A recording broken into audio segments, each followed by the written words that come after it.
we have to get ready for receiving the Torah tomorrow.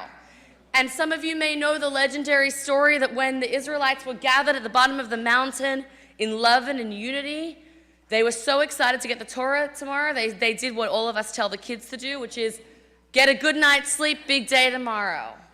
Big mistake. They got such a good night's sleep that when it came time for them to receive the Torah, they were still sleeping, and there was all kinds of thunder and lightning to wake them up, and God was like, you guys should have spent all night getting ready. You should be excited. You should have been already preparing. So we do something that we call in the Jewish mystical tradition a tikkun, a repair. A tikkun leil Shavuot, a spiritual cosmic repair for the night of Shavuot. And that repair involves studying Torah all night long. Now, Cantor and I teach Torah all year long. And Ellen, our team, we always teach Torah. Tonight is the night that we turn it over to all of you. So many of you are incredibly knowledgeable in your own areas of expertise, and you have found beautiful ways to weave that in with the Torah that you know and with the Torah that you learn. So it's my honor and pleasure that we have a stellar lineup tonight.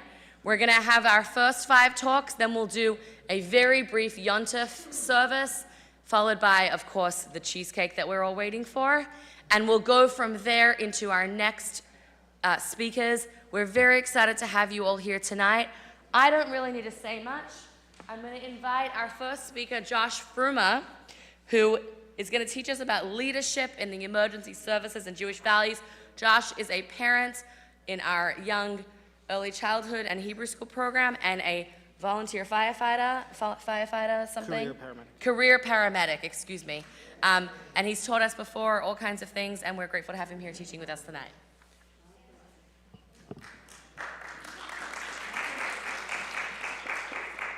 Thank you, everyone. Good evening. My name is Josh Frumer, and I'm a captain on the EMS side of the FDNY. It's truly an honor to be here tonight to share a few thoughts on leadership, education, and what it means to be authentic in both the emergent medical services and in our Jewish faith and temple community.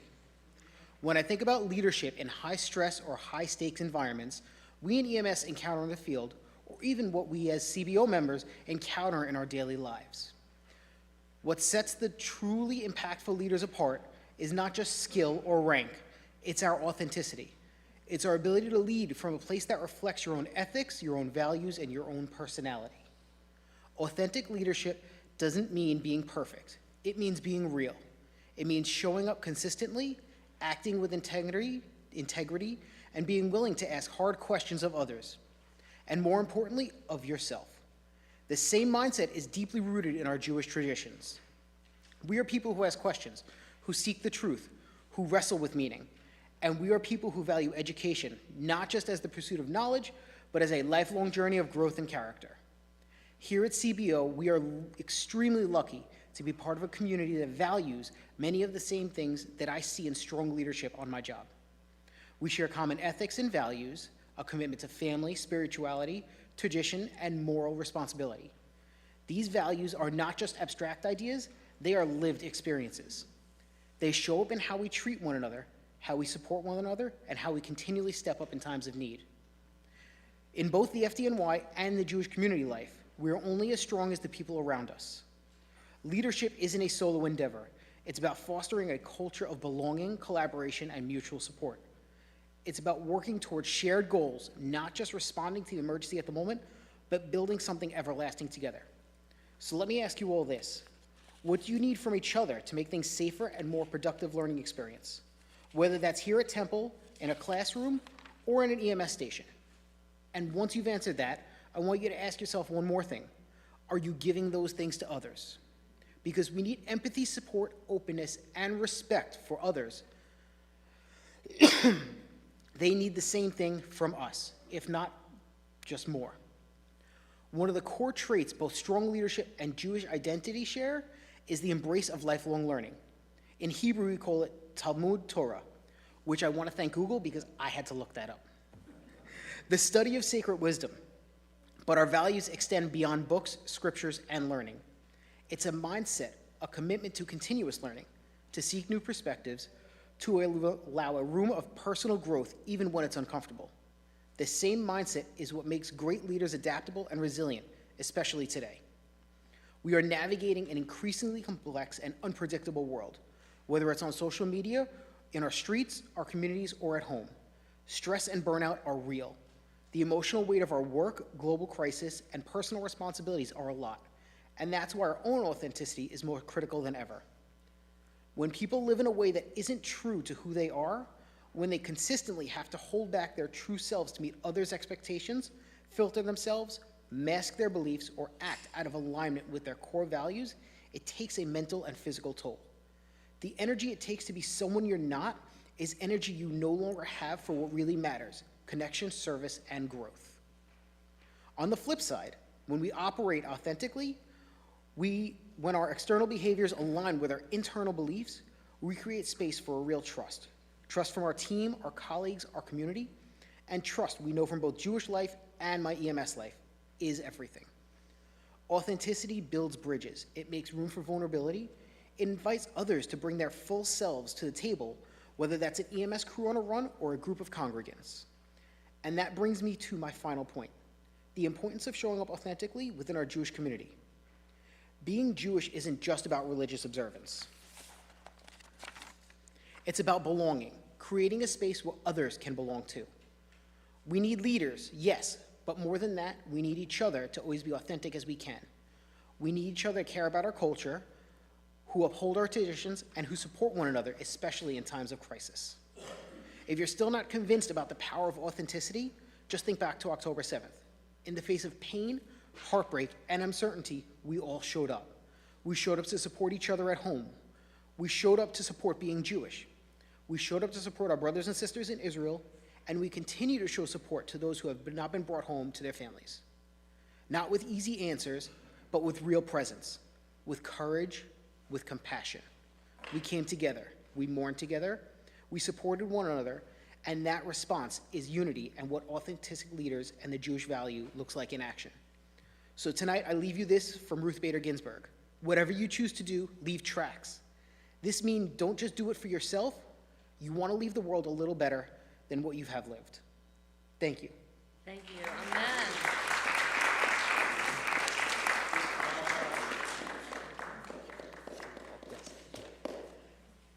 Thank you, Josh. And thank you, Ellie, for being a champion, being here into the wee hours.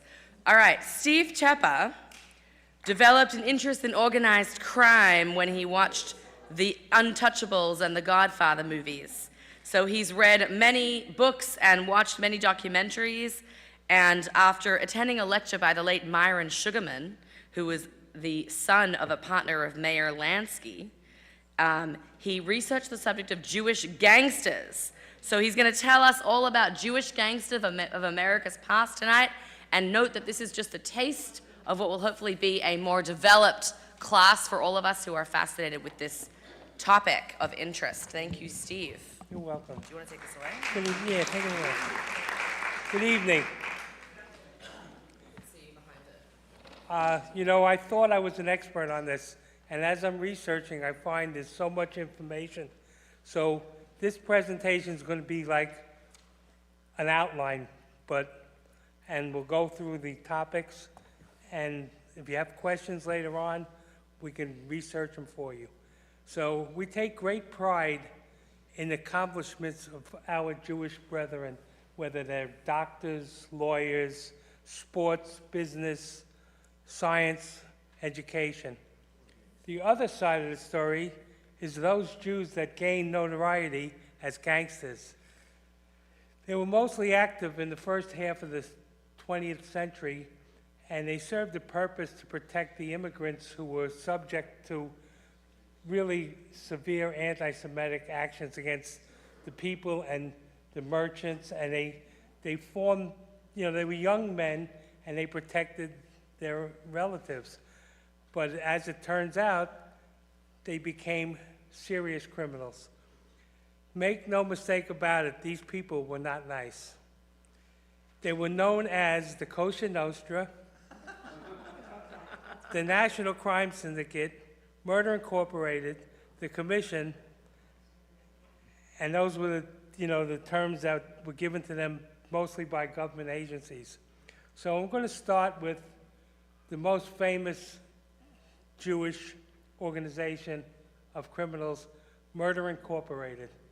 Now, Murder Incorporated was a conglomerate where the Jews and the Italian mafia actually got together to form protection, because the old school Italians from Sicily were really, if you weren't Sicilian, they didn't want to do business with you. So forget the Jews and the Irish.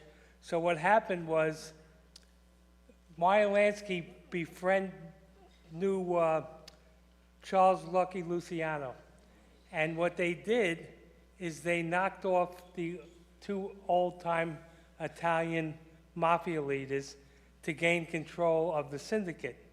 And what happened was, the reason why the Jews were so successful in murdering people is because they weren't suspected. If an Italian saw an Italian, they thought there was a problem. If a Jew came, no problem. In fact, they got one of the, I think it was Masserio. What happened was they went to his office and they posed as tax agents. He let them in the office and they killed him. Yeah. So that's and then what happened with it evolved into Louis Lepke Buchalter. He was like the leader, and he was also joined by Albert Anastasia, who, if you saw The Godfather, he got killed in 1957 at the hotel. Okay. So basically, some of the key members were, I mean, these great names: Harry Pittsburgh, Phil Strauss, the A.B. Relis Kid Twist was a notorious murderer.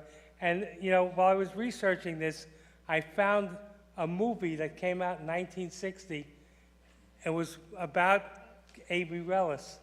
It was called, it was called Murder Incorporated, and it was based on a book written in 1951 by Turkis, who was the district attorney. And in 1960, they made it a movie.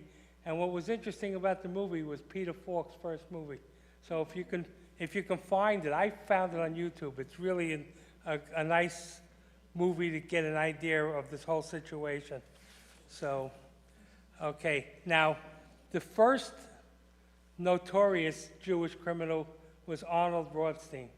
He was known as the Brain, and he really invented organized crime, and he was known for fixing the 1919 World Series. But, you know, in researching this, there's people who have a theory that he didn't fix it.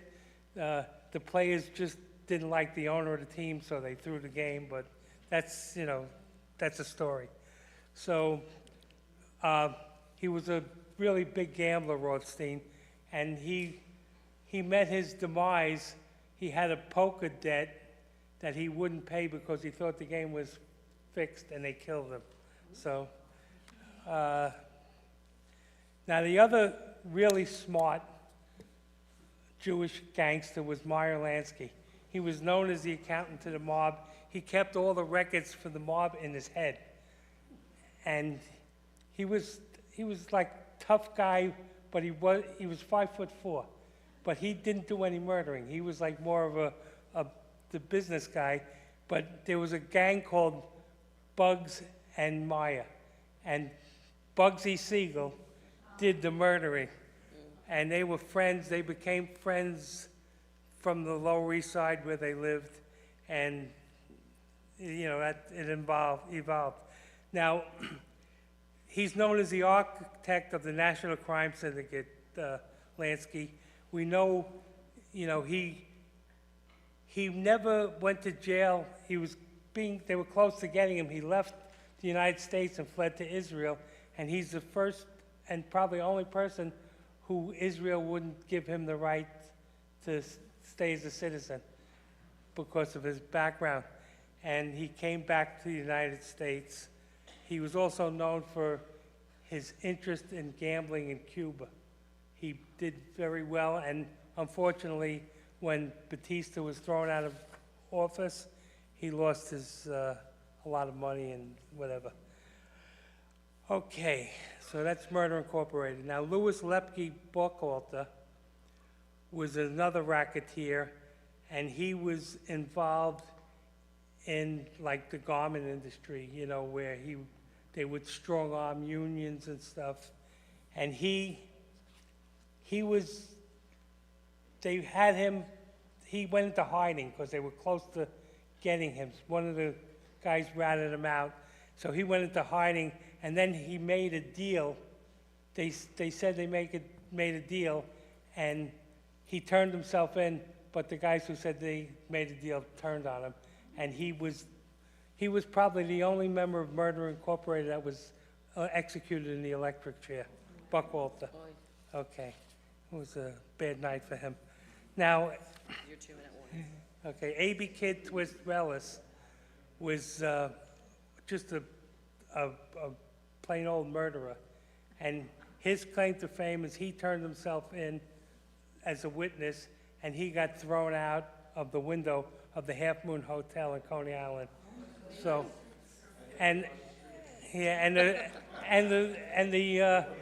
headline in the news. The headline in the newspaper said the canary could sing, but he couldn't fly. Okay, so we covered Bugsy Siegel. One of the things I want to, there were other organizations in other cities like the Purple Gang in Detroit, and they were all Jewish-based organizations. And what happened was these murderers would travel from out of town so they wouldn't be recognized. So if there was a hit, they'd come in and they'd do the hit and they'd send them out of town.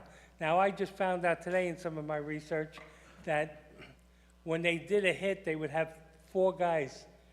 2 guys would do the hit and 2 other guys would bury the body, so the guys doing the hit wouldn't know where the body was. So, yeah, well. Now, I'll just cover Red Levine.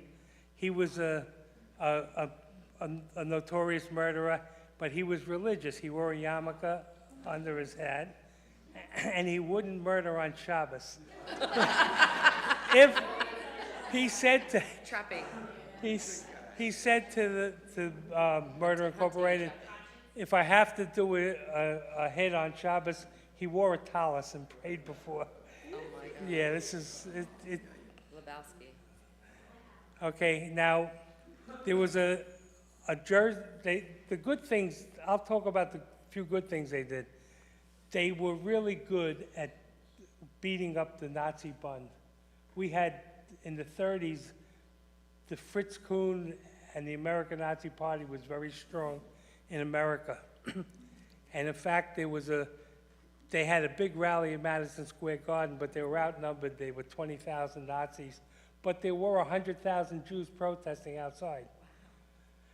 But they had things up in Yorkville, in the German area, and Meyer Lansky went with his guys, and they threw them out the windows. And there was a Judge Perlman and Rabbi Wise called Lansky and Murder Incorporated, said, listen, we want you to go take care of these Nazi buns. Just beat them up, no murdering. So they had rules. So, you know, the other thing that they did that was really good was they were really helped Israel out. They smuggled arms. They controlled the waterfront with their alliance with the mafia. So they hid arms in New Jersey, and then they brought them to the docks, and they shipped the arms to Israel. They were supporters of the Haganah. And like I said, there's so much more, like Thomas Dewey, and there's a lot of more information that in the future we'll try to have a longer session. But if anybody has any questions about this, let me know. It's pretty good. Thank you. Thank you. I know we'll give you another 10 minutes if I could. No, I know. I have it. Thank you, Steve. We definitely want to do a full-length session with Steve at some point. So, as many of you know, on Shavuos, we read the book of Ruth that we're going to read on Tuesday in our famous interactive play style featuring all of you. And Ruth, of course, is a very famous convert to Judaism. She opts in and chooses. But actually on Shavuos, we are all people who converted to Judaism because we all accepted the Torah and came in to receive that. But there's no better way to learn about what does it really mean to choose being Jewish than from someone who has done that herself. So Joanne Belfeder is a beloved elementary school teacher for 21 years, even though she's only 21 years old, I don't understand, and a mom of 3 amazing boys and my phenomenal students. And she has been Jewish by choice for 20 years, and she's going to tell us all about it in honor of Shavuot. Steve, I don't know how I follow you, but we go from murder to love, so we'll a little lighter, yeah. Good evening, I am Joanne Belford. Thank you for letting me speak. It all started when I was 16 years old and dating my boyfriend, Jared, who became my husband.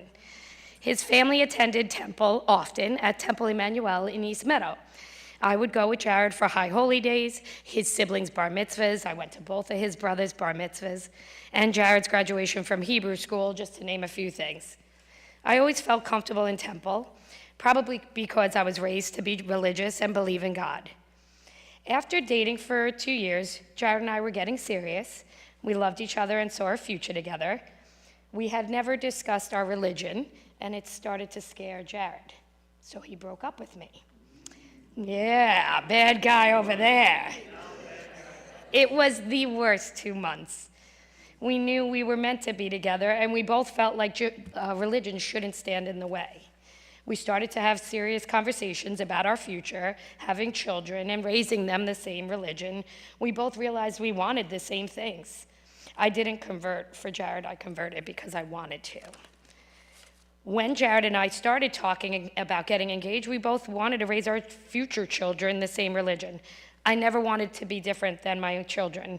I started talking to my mom about converting, and she was so supportive. She agreed that it can be very confusing for young children to be raised with both. I went to Rabbi Androfi. He was a good friend of my mom's. He was also the rabbi at East Meadow Jewish Center, a conservative shul in East Meadow. After talking with him, he said he wasn't surprised that I was deciding to convert. He remembered me as a little girl in middle school, going to all the bar and bat mitzvahs. I would sit up front, knowing all the prayers by heart. He said I was better than some of his Hebrew school students, easily. He got me in touch with Rabbi Judy Cohen Rosenberg, who was a Reform rabbi at Community Reform Temple in Westbury. She was wonderful. I started going to class with her in 2004. Jared and I would attend weekly. I would study prayers and the Torah. She would explain what things meant in a way that made sense. I asked Rabbi Judy why Jared was attending with me if I was the one converting, and she said because oftentimes the people converting become more religious than their significant others. It's good to be open and on the same page. Halfway through our sessions, I asked Rabbi Judy if I would know spiritually when I would convert, like if there was a sign or something. She said, "You'll just know." Then one day, Rabbi Judy was reading 3 Jewish things that were derived from Midrash. I read them, looked up at her, and I said, "Sorry, I'm already Jewish. I already feel this way, and I have felt this way for a long time." That was my aha moment. I cried and we hugged. I went to the mikveh for my final ceremony in April of 2005. My mom, Jared's mom, and Jared were there. When asked if being Catholic would hinder me from being Jewish, I said, no, it will make me a better Jew. Everything I have learned in church about the Old Testament has helped me better understand Judaism. Now Jared and I will be married 20 years in July, which means I've been Jewish by choice for 20 years. I always told Jared that I didn't want to just say I was Jewish and do nothing with it.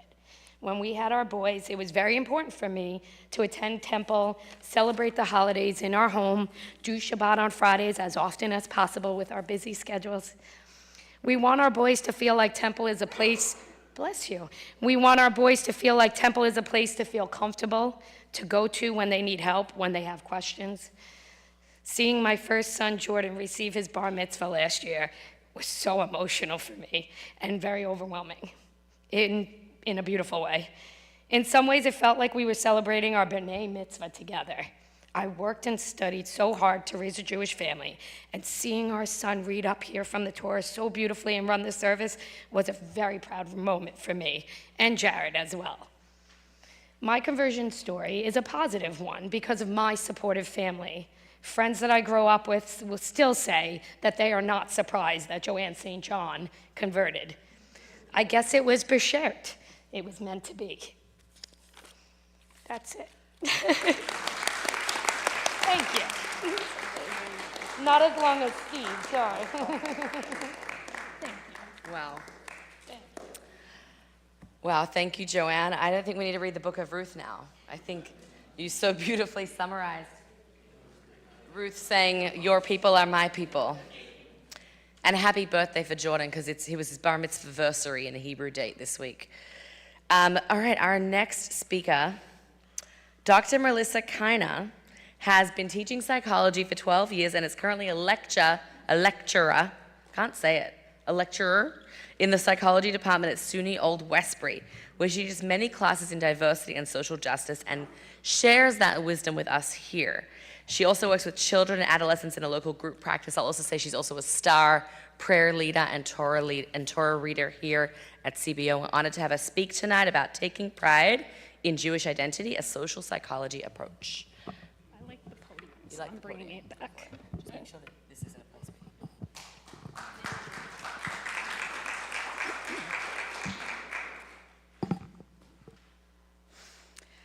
Identity development originated from psychoanalytic and developmental psychologist Erik Erikson. According to Erikson, throughout the lifespan, we go through 8 stages, with each stage characterized by a specific problem or crisis that represents a crucial turning point in that level of development, resulting in a healthy or maladaptive outcome. One of these stages, identity versus role confusion, takes place during adolescence, in which the conflict faced involves the need to establish a personal identity. Identity, according to Erikson, is defined as an inner state that includes feelings of individuality and uniqueness, a sense of wholeness, striving for sameness and continuity, and a sense of solidarity with the ideals and values of some group. Erikson believed that these parts of ourselves that need to be integrated together to form our whole self, and when we achieve this, we have also achieved a sense of competence in dealing with the environment. The social psychological identity models, which came later, were based on Erikson's model and were designed to explore the stages of racial and ethnic identity, incorporating gender and sexuality as well. Finney established a model of ethnic identity development which focuses on the process of ethnic identity formation, the way in which individuals come to understand the implications of their ethnicity and make decisions about its role in their lives, regardless of the extent of their ethnic involvement. Prior to adolescence, children either give ethnicity little thought or are assumed to have derived their ethnic identity from others rather than engaging in personal examination. This stage is referred to as unexamined ethnic identity. Most children don't explore their identities at this point and just do what their parents tell them to do. During adolescence, the questioning of accepted views of one's ethnicity begins.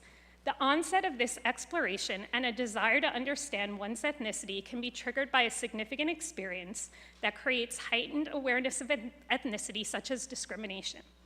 The stage of ethnic identity search includes an interest in learning more about one's culture and actively involving oneself in activities such as talking with others about their ethnicity, reading books on the subject, and thinking about both the current and future effects of one's ethnicity. The final stage, ethnic identity achievement, is characterized by a clear, confident sense of one's own identity. Identity achievement corresponds to acceptance and internalization of one's ethnicity. Identity achievement is also related to social identity theory in that this acceptance replaces one's negative ethnic self-image. Although achievement represents the highest level of ethnic identity development, Finney believed re-examination can occur depending on experiences over time. There are several individuals we know well from the Torah who went through their own identity development, and there were far too many to talk about all of them, so just a few. Abraham's identity development led him away from idol worship to being the first Jew and the establishment of the covenant with Hashem. Sarah's identity development included her struggle with infertility, the birth of Yitzchak, and her role as the first mother of the Jewish nation. Yosef and Moshe were required to hide their true identities at first before they reached identity achievement. While there are many approaches and models to understanding ethnic identity, many of the models have some stages in common. Typically, the first stages start with being unaware of one's identity or not ready to explore it yet. This is followed by a stage of confusion between the ethnic identity and the majority culture. The individual goes through several stages trying on different aspects of their identity, from fully rejecting the ethnic identity to fully accepting their ethnic identity, with the integration of ultimately embracing a bicultural identity and reconciling them both as integral parts of themselves. Berry's acculturation model is just one approach to demonstrate how we navigate having two cultural identities. This model outlines 4 strategies individuals can use when adapting to a new culture. Berry explains that people can experience assimilation, in which they value the majority culture over their own culture, separation, in which they preserve their own culture while withdrawing from the majority culture, marginalization, in which they lose cultural contact and identification with their own culture as well as the majority culture, and integration or biculturalism, in which they value and integrate their own culture as well as the majority culture. Whether we choose to integrate and value 2 different cultural identities or embrace just one, the importance of feeling connected to our identity cannot be overlooked. When we are a part of a social group and we experience a positive regard for that group, participate in the activities with that group, have pride in that group, a good understanding of the history and contemporary reality of that group, and have a strong support network, it improves our mental health and overall well-being. To summarize, it's not just identifying with our group, but feeling proud to be a part of and feeling supported by that group that can act as a buffer against the oppression that we face from majority groups and the stress of being part of a minority group. It has been demonstrated that stress affects our bodies physically and mentally, which have been linked to various physical health issues such as hypertension, diabetes, and heart disease, as well as mental health concerns such as depression, anxiety, and low self-esteem. Members of minority groups are burdened with having to allocate physical, mental, and emotional resources on the multitudes of oppression they face as they constantly think through, regulate their feelings, and respond to pervasive oppressive encounters and conditions. This has been our reality as a Jewish people since October 7th, 2023. For some of us, we have engaged in Finney's second stage, the ethnic identity search, as we have started to re-examine what it means to be Jewish and have become interested in learning more about this aspect of our identity.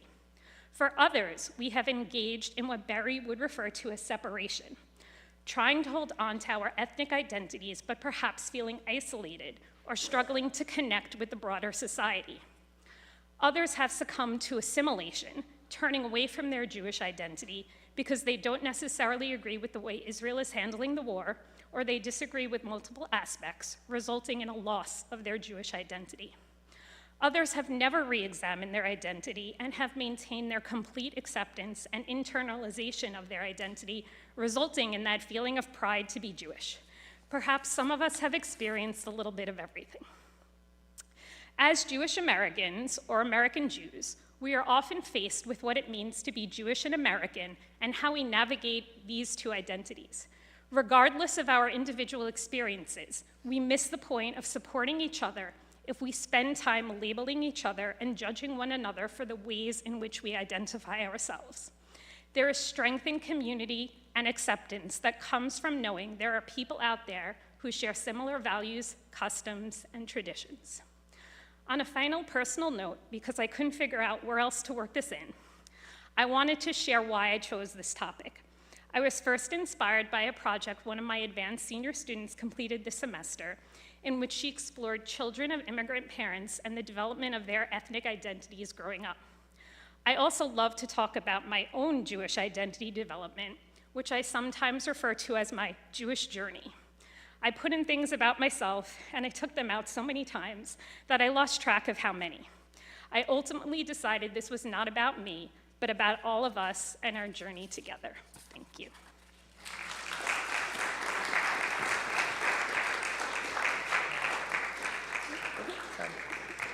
Beautiful job. Okay. I don't have a bio for this one, but I'm really grateful that we get to hear tonight from Sherry Skolnick, who is a longtime devoted member of this community and a longtime devoted and dedicated leader in the Hadassah community. And she'll be sharing with us tonight a little bit about what that means.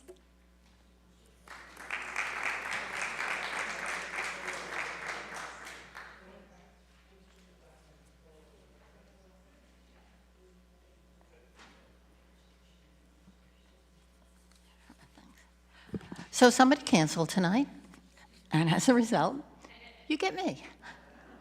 Thank you.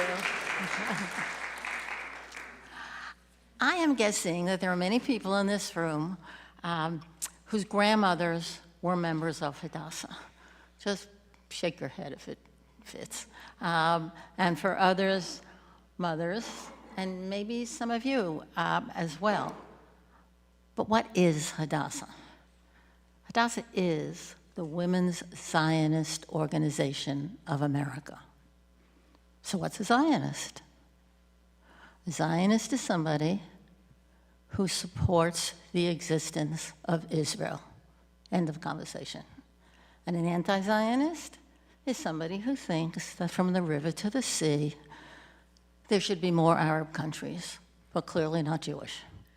So Hadassah was started in 1912 by Henrietta Zold, who had a group of women together in Temple Emmanuel in Manhattan, right around Purim. And we know that the focus of Purim is always on Esther, and Esther's Hebrew name was Hadassah. So that is where the name of Hadassah comes from. Okay, there are more than 300 men and women who are members of Hadassah. So, gentlemen, you are welcome to join us. There are associates as well. Henrietta Zold was looking to provide medical care in Israel, pre-state Palestine. So she had come back from a trip and she saw that there was an enormous need. So that was their focus, and they sent over nurses and doctors, I think 2 nurses and 22 doctors. And that actually was a start of Hadassah. Today, Hadassah's main focus is Hadassah Medical Organization, which is the 2 main hospitals and some satellites in Jerusalem. The big one is Ein Kerem, which is in a suburb of Jerusalem. Now there is a light rail train that goes there, which makes it a lot easier for patients. It does patient treatment. It has healing gardens, which are amazing. I had the good fortune to have a private tour of the hospital, and I was taken over to these healing gardens, which are on alternate floors, and they're just beautiful with waterfalls, and there are patients sitting around, all sorts of patients, because Israel has Arabs, Jews, Christians, Druze as staff, and also as patients. So it's truly an amazing place. Most importantly to me is the research that they do. The research at Hadassah Hospital is groundbreaking. Right now, they are working on a clinical trial of a vaccine of tuberculosis vaccine that was invented 100 years ago, that they have figured out may very well delay Alzheimer's. So that is huge if it works. So it's absolutely amazing. They have used stem cell research to treat MS, and they have seen improvements in motor functioning. And I don't know if you might remember this, but in the United States, when George W. Bush was elected in 2000, because he was a born-again Christian, he cut off all stem cell usage in research because it went against his acceptable religion. In Israel, Jews believe that if you save one life, it is as if you saved the world. So the amount and depth of stem cell research that goes on at Hadassah Hospital is extraordinary. And we raise a lot of money for it. Nassau County just had a walk for stem cell research, which they have been doing for a number of years. This year, they raised $400,000. So the support is just truly, truly extraordinary. At Mount Scopus, which is the other hospital, which was blocked from our access until 1967, when it was freed, from my perspective, is now a major maternity center, and it has been repurposed into a major rehabilitation hospital, the Gandel Rehabilitation Hospital, which was not expected to be ready by October 7th, but unfortunately, because of the Hamas infiltration, they speeded up everything they could, and by January, they had access for IDF soldiers who were coming in out of Gaza in order to have the rehabilitation that they needed, many for quite a bit of time. They're still working on it. The expectation is that they will deal with 250 ambulatory patients a day once they have access to that.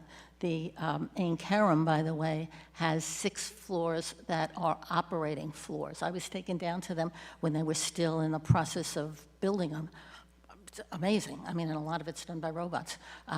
But they had the foresight to recognize that building 6 floors down for surgery was probably a smart idea. 2 other things Hadassah does. It has youth Aliyah villages, which were started originally when children escaping from the Holocaust who no longer had parents and were orphans were taken in. Now they are primarily for frail families, and a lot of Ukrainians, Jewish Ukrainians, are sending their kids over to the safety of the youth Aliyah villages. So they're really for youth at risk mostly. And then there's Young Judea, which runs a gap year program for high school students. Because Hadassah is non-denominational, it takes everybody who is interested and connected. And for a lot of the women in Hadassah that I know, Hadassah is their connection to Judaism. They don't belong to synagogues. This is it for them. But it's a major deal, as a matter of fact. Lastly, I just want to mention that there is U.S. advocacy that we do here. Women's health issues, it's a big deal, and it just got bigger in the last year. Education on Holocaust curriculum, and also, clearly, Israel advocacy. So it's a major membership organization, but it's really a fundraising organization. So if you are a Zionist and have any interest in joining Hadassah, speak to me. Thank you. Thanks. I don't even know what my timing is. No, it's okay. Thank you, Sherry. And I just want to say that Sherry was honored by Hadassah last year, and we honor her for all of her hard work and dedication. And, you know, Sherry only mentioned Henrietta Zold briefly. We talked about Henrietta Zold at our Women's New Moon Circle this week. Fascinating woman, really fascinating history. More fascinating than the history that was written is history that was unwritten, which if anyone wants to talk about it, come talk to me about it during cheesecake dinner, and I'll tell you some things that I learned about Henrietta Zold from Wikipedia rabbit holes. Very special, important woman, and really unrecognized for her scholarly achievements, and she would have been a rabbi if she could have, let's just put it that way. And she's written more books than have her name on them. So we're grateful that she actually turned to having a social impact. All right, our last speaker for this section of the evening, you'll be happy to know we're running precisely on time, is our very own Vice President Nadine Lewis, who was formerly, is now a retired judge for the EEOC, which I only know what Equal Opportunity Commission, what's the first E? Oh, Equal Employment Opportunity Commission. And she'll be sharing with us some thoughts about Jewish jurisprudence and tales from the time in the EEOC. Welcome, Nadine.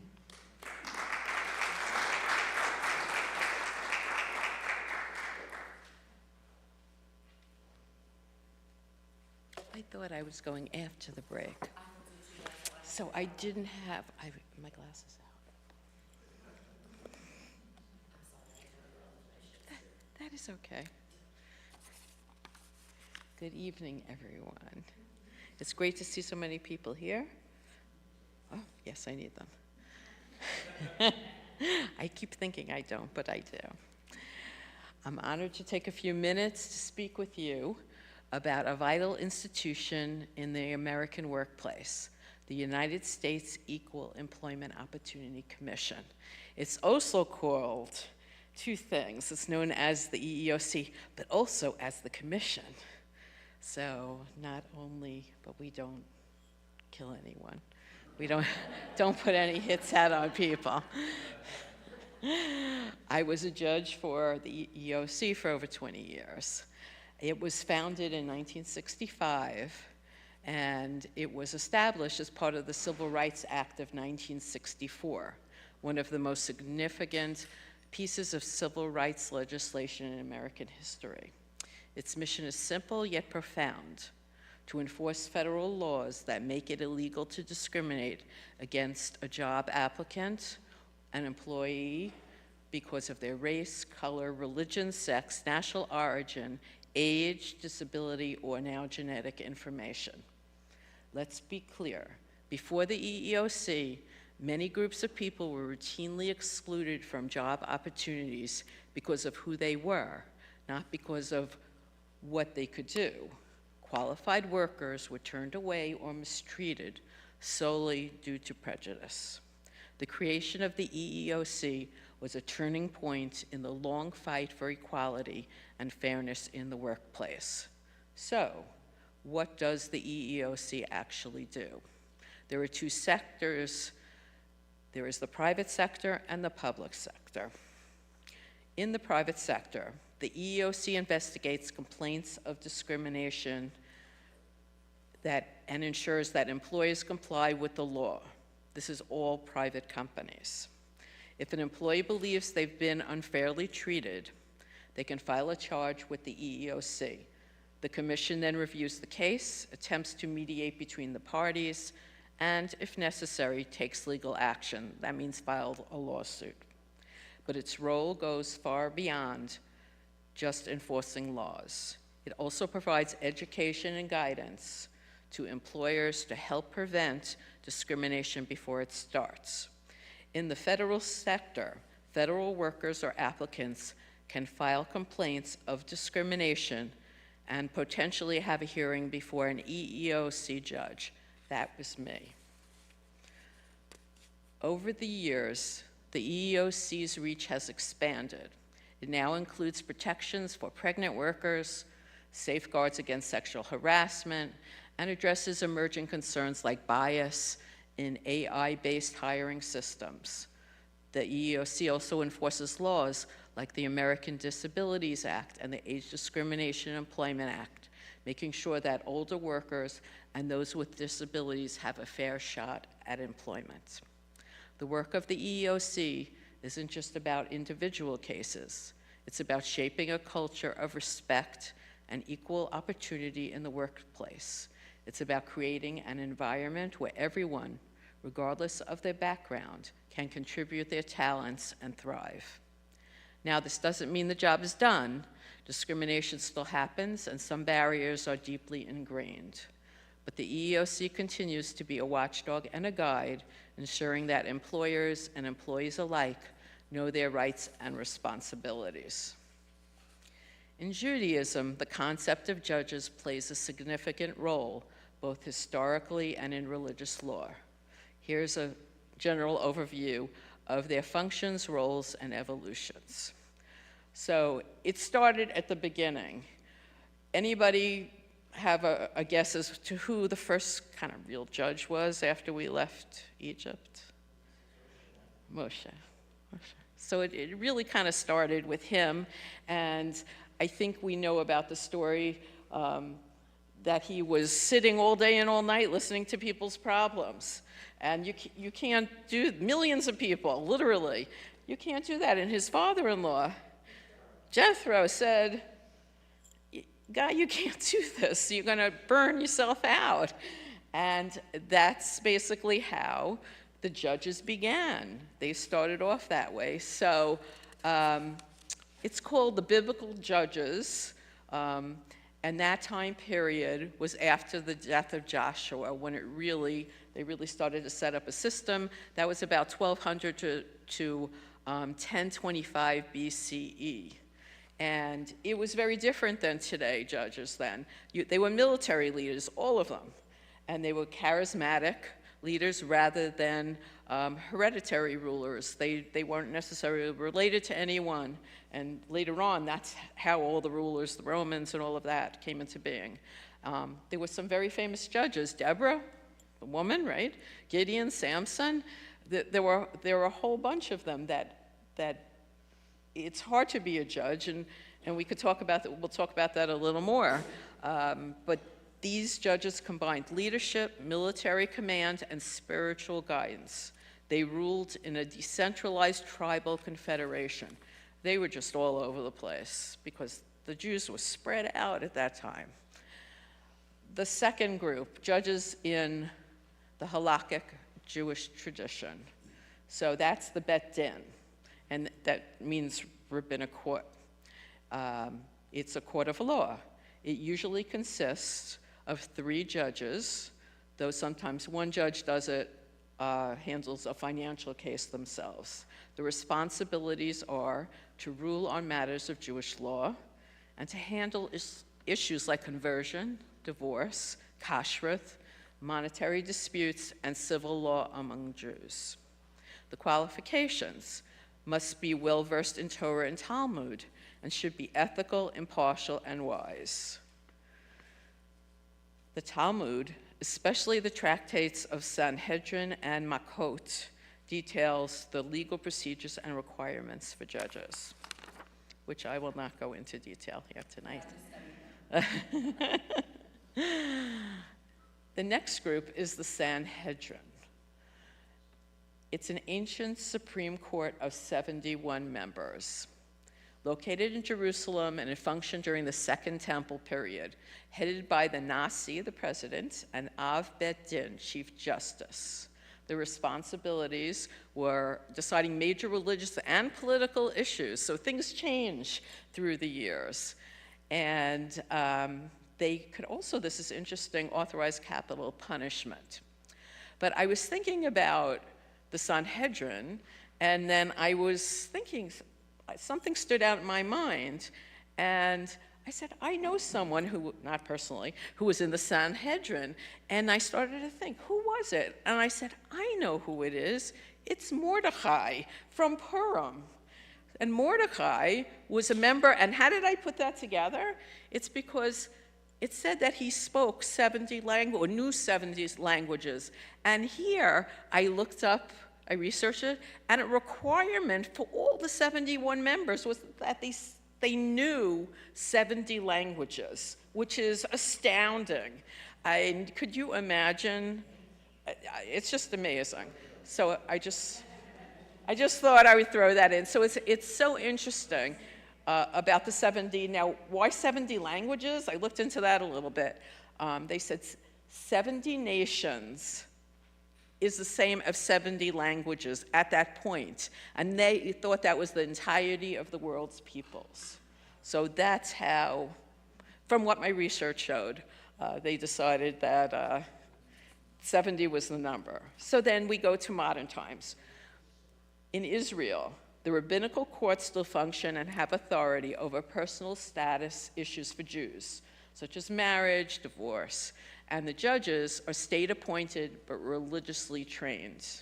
In the diaspora, which is everywhere outside of Israel, rabbinical courts exist within communities to mediate disputes according to the halacha, generally voluntary unless both parties agree to abide by its rulings. And the key traits of a Jewish judge from the rabbinic literature you need the fear of God, truth and justice, unbribable, wise and learned, patient and humble. And this is from Exodus chapter 18, line 21, and that is Jethro's advice to Moshe.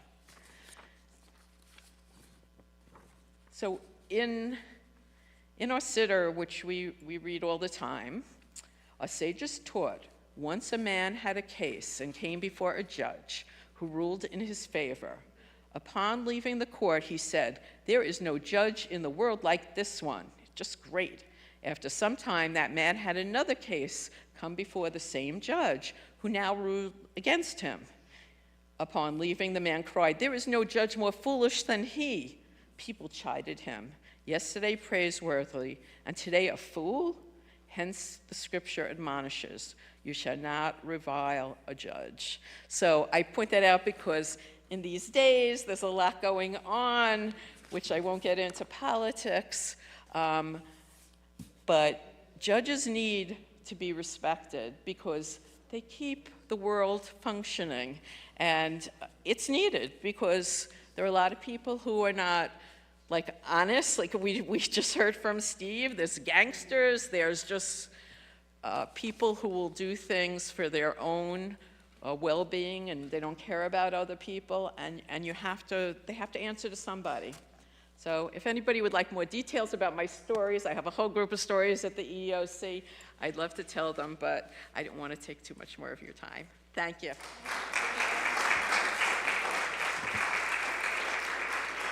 Thank you, Nadine. I've always been curious about these things. The Book of Sanhedrin talks about the different size of courts that you need depending on what the issue is. Like there's courts of 3, courts of 7, courts of 14, courts of 21, and then of course the Sanhedrin. And it's full of really interesting stories. Some of them are a little bit gruesome.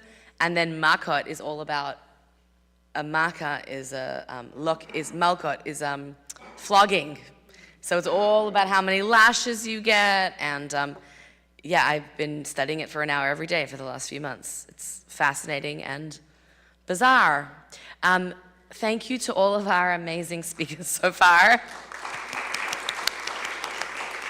Everything is fascinating, and it's amazing to see what people know, that we all have our expertise, and how amazing that is when it lines up with our Jewish tradition and the different ways that we can find Torah outside of Judaism and the ways that we can find these things that are relevant to our daily lives inside Torah. So thank you to everyone who's been sharing so far. Don't go anywhere. Our service tonight is very short. It's on page 28. So we start all the way deep into Ma'ariv.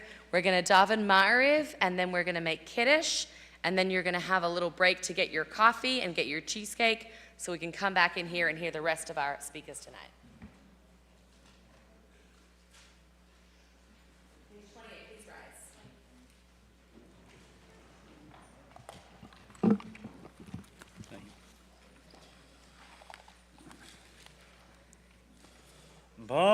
Baruchu et Adonai Vorach. Baruch Adonai Vorach Lavael.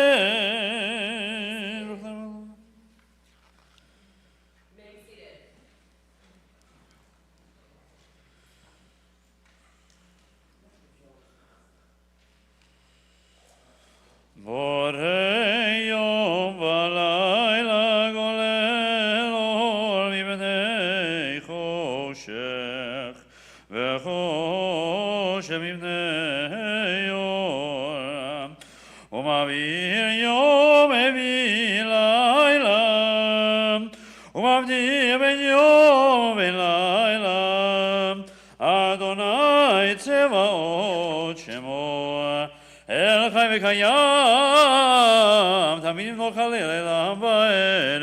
ברוך אתה אדוני, המרים הרבים. אהבת עולם ישראל.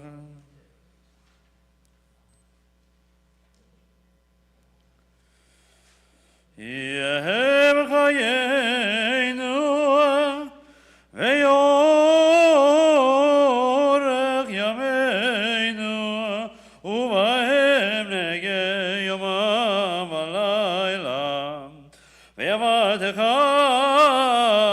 אל תשים ממנו לעולמים. ברוך אתה אדוני אוהב ישראל. שמאי אדוני אלוהינו אדוני אחד.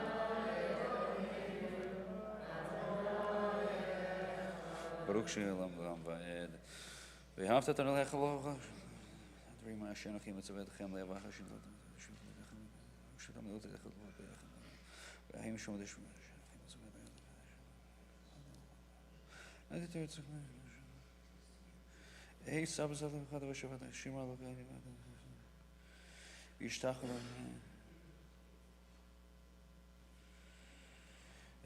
ארצות באשר סמתם בדברי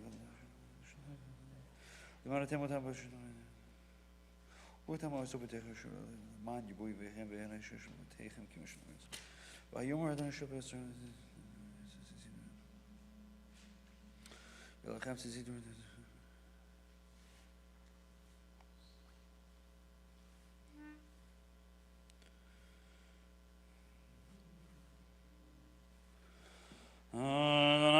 אלוהיכם אמת פקוח Israel.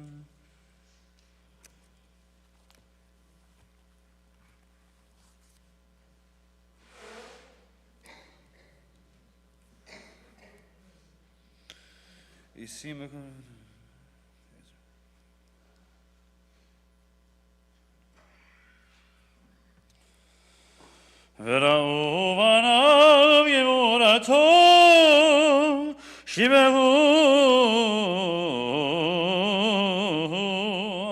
והודו לשמו ומלכותו ברצון קיבלו עליהם משה בני ישראל לכן שירה בשמחה רבה ברוך כולם.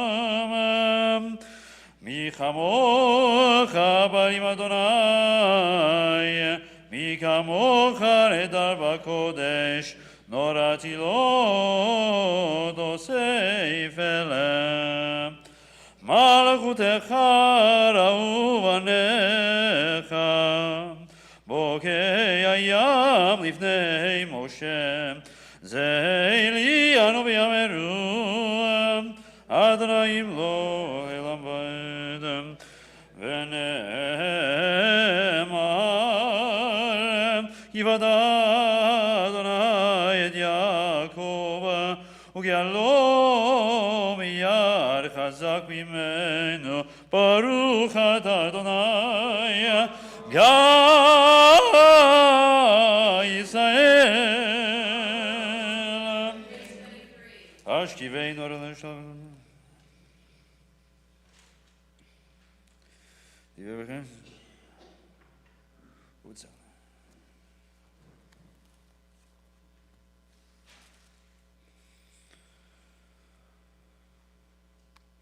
שמור צאתנו ובואנו לחיים ולשלום מעתה ועד עולם. וברוס עלינו סוכר שלומך.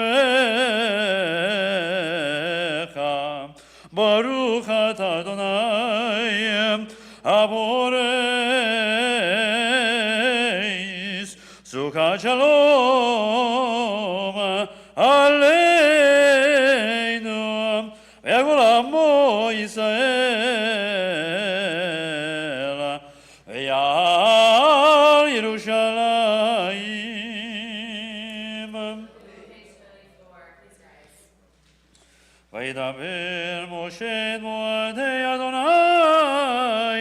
אל בני ישראל.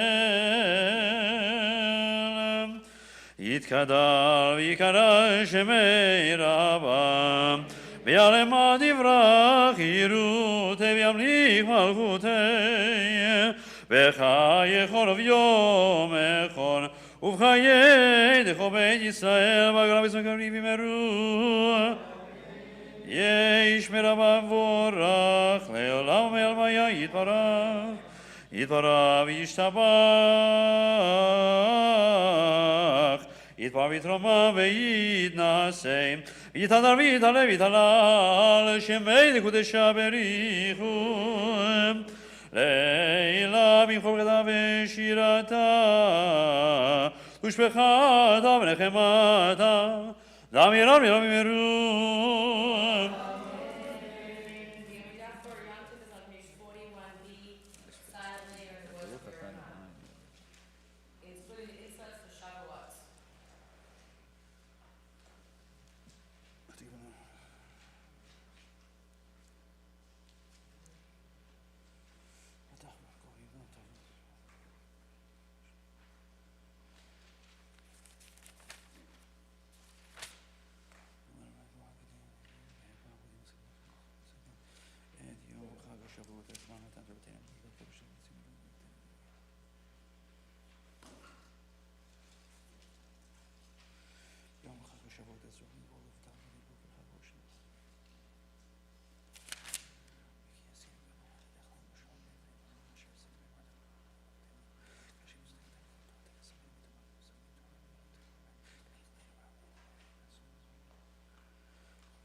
יקרא שמי רבם, בעלמת יבדך מלכותי בחיי חורב ישראל, בעגלה וכבש במרום.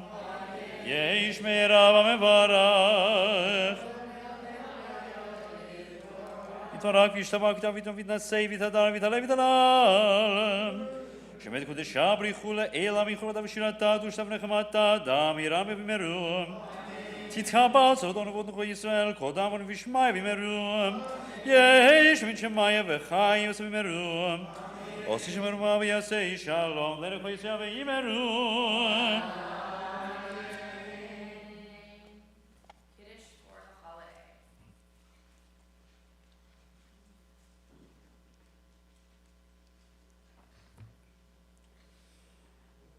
סברו רבותיי, ברוך אתה אדוני, אלוהינו מלך העולם, בורא פרי הגפן. ברוך אתה אדוני, אלוהינו מלך העולם, אשר קיש מצוותיו רצפנו. אשר ברכה מכל העמים, אברהם מכל לשון, כשמצוותיו, ותיתן לאדוני אלוהינו, באהבה מועדים לשמחה, חגים וזמנים לששון, את יום החג השבועות הזה, זמן מתן תורתנו מקרא קודש, זכר ליציאת מצרים, כי הבנו ואכלת ויותנו קידש מכל העמים, ומועדי קודשך ושמחה ששון הנחלתנו, ברוך אתה אדוני, מקדש ישראל והזמנים. ברוך אתה אדוני, אלוהינו מלך העולם, שהחיינו. והגיענו לזמן הזה.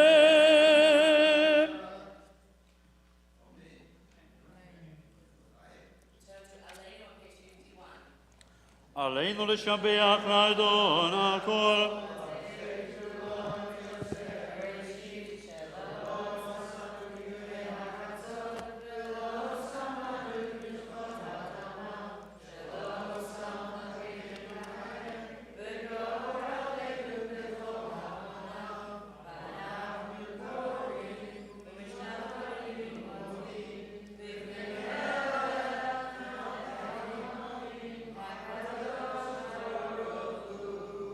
שופטי שמע ישראל.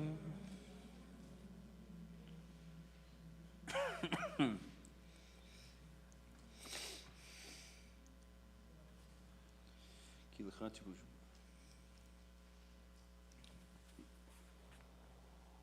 כי המלכות שלך היא ולאמתין לו בכבוד, ככתוב בתורתך רעים לא כלבד, ונאמר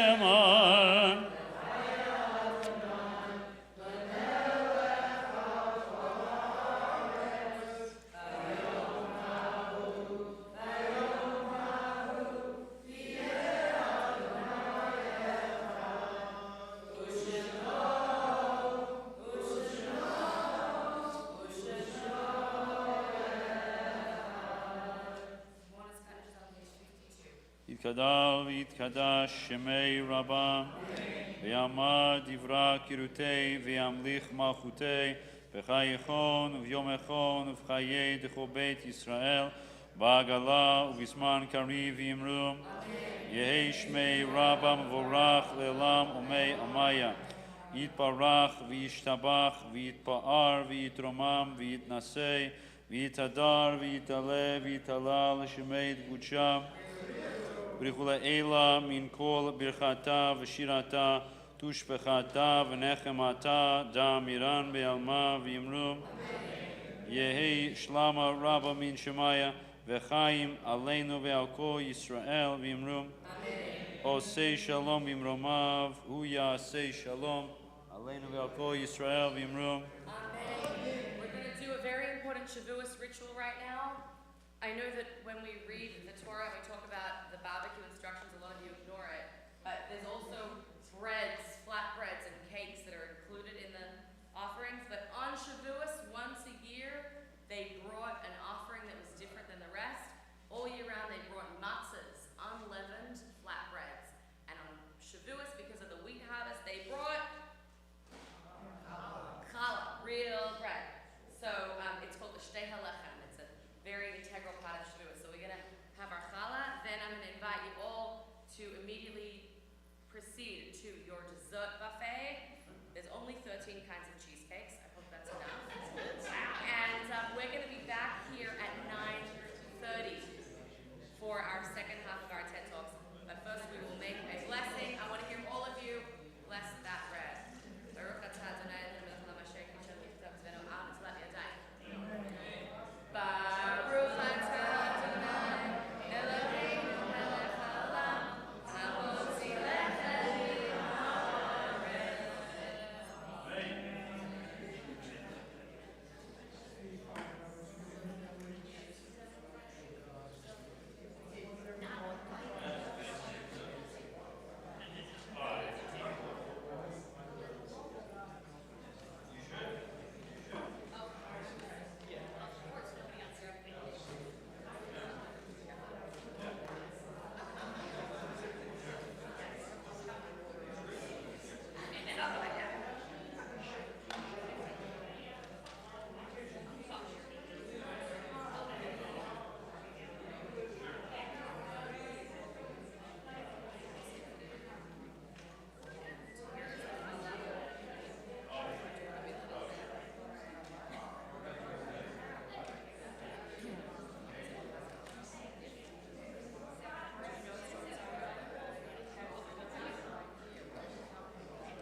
Everybody has an expertise. That's what's amazing about it. Thank you.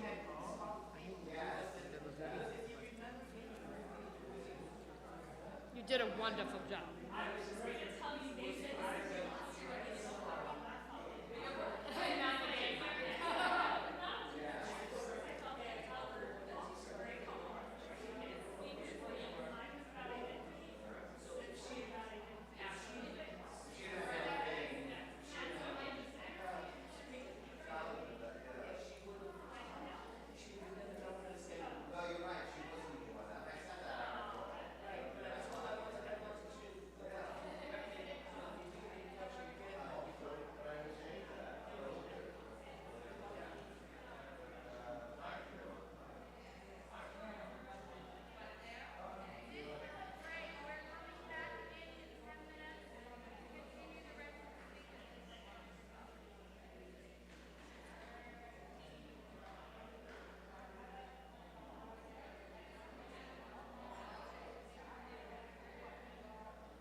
We're about ready to begin. Please come back into the sanctuary. Thank you.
I'm trying, Sam. I'm trying. You know, there's a reason why Jewish leadership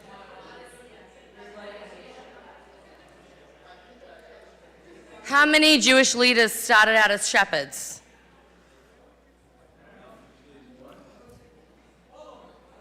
Tell me who. Tell me who. Moses was a shepherd. Who else was a shepherd? Abraham was a shepherd. Who else? I missed something. What'd you say, Rebecca? Oh, Masada, what'd you say? Yitzchak, Isaac was a shepherd. David was a shepherd. Someone else over here we're missing. Jacob was a shepherd. My friends, thank you all for shepherding yourselves so gracefully. As we all learn shepherding in Jewish Leadership School. We continue. Welcome back to TED Talks, Part 2, CBO 5785. Woo!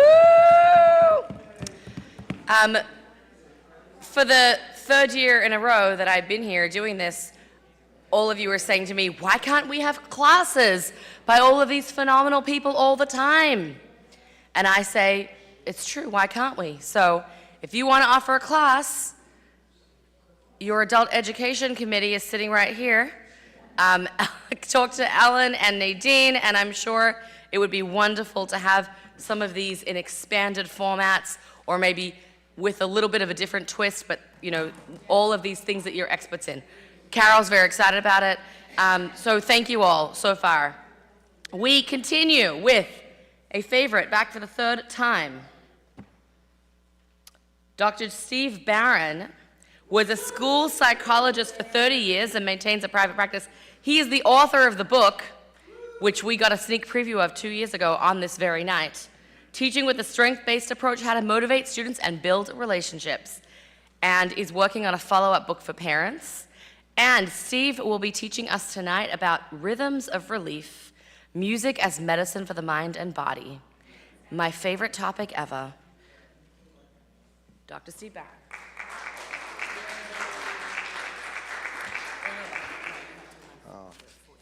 Thank you, Rabbi. Thanks, everybody. Good to be here. For nearly the last year of her life, my mother was a resident of a memory loss facility for people with significant memory deficits. And I would visit her, and every time I'd see her, I would see the same thing. The residents would be sleeping, they'd be wandering aimlessly, they'd be looking at the floor, they were totally not interacting with one another. And every time that the staff, who worked hard, tried to engage these people in activities, nothing happened. One day I show up and I hear music, loud music, when I enter the building. And when I walk into the room, there was a band playing rock and roll music. And I was absolutely astounded. I walk in, residents are standing, residents are singing, they're dancing. It's like a whole nother thing. Nobody was sleeping either. And it was amazing to see how people could be so consistently lethargic and out of it, being so vibrant. And my mom was one of the people who was singing. And she was not a singer. I never saw her really do that before, but she was singing along. And it was an amazing thing to see. And after the concert ended, the excitement fades away. The residents become immobile. They return to their sleep states. Everybody's looking as if they're in their own world. And nobody was interacting with one another. And the difference between music and no music was like night and day.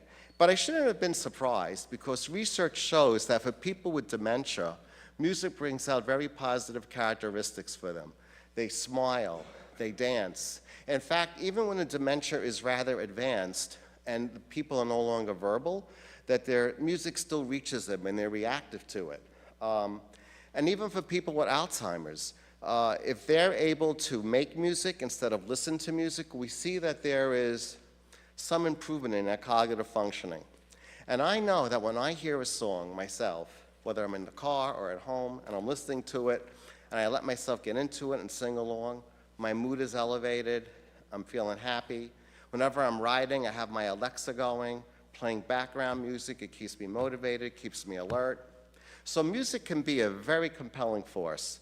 And how many of us have been at a concert and the performer starts singing one of their well-known songs and the place erupts with applause and people are singing, and it's just an amazing thing to see. So we could see that music resonates with us on a very deep level. And why is that? Why does music touch us the way that it does?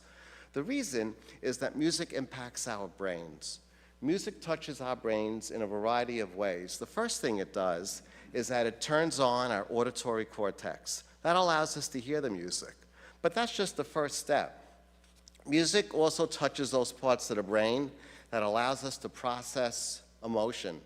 And music can shift our emotional state in seconds. So whether we're transitioning between a task, whether we're starting something new, or whether we need to reset our energy, just a 30-second music break can really change our whole emotional state. And research shows that when people listen to upbeat music, it improves their motivation, it improves their memory, and it's a quick way to elevate their mood and sharpen their focus. Music also activates the motor regions of our brain.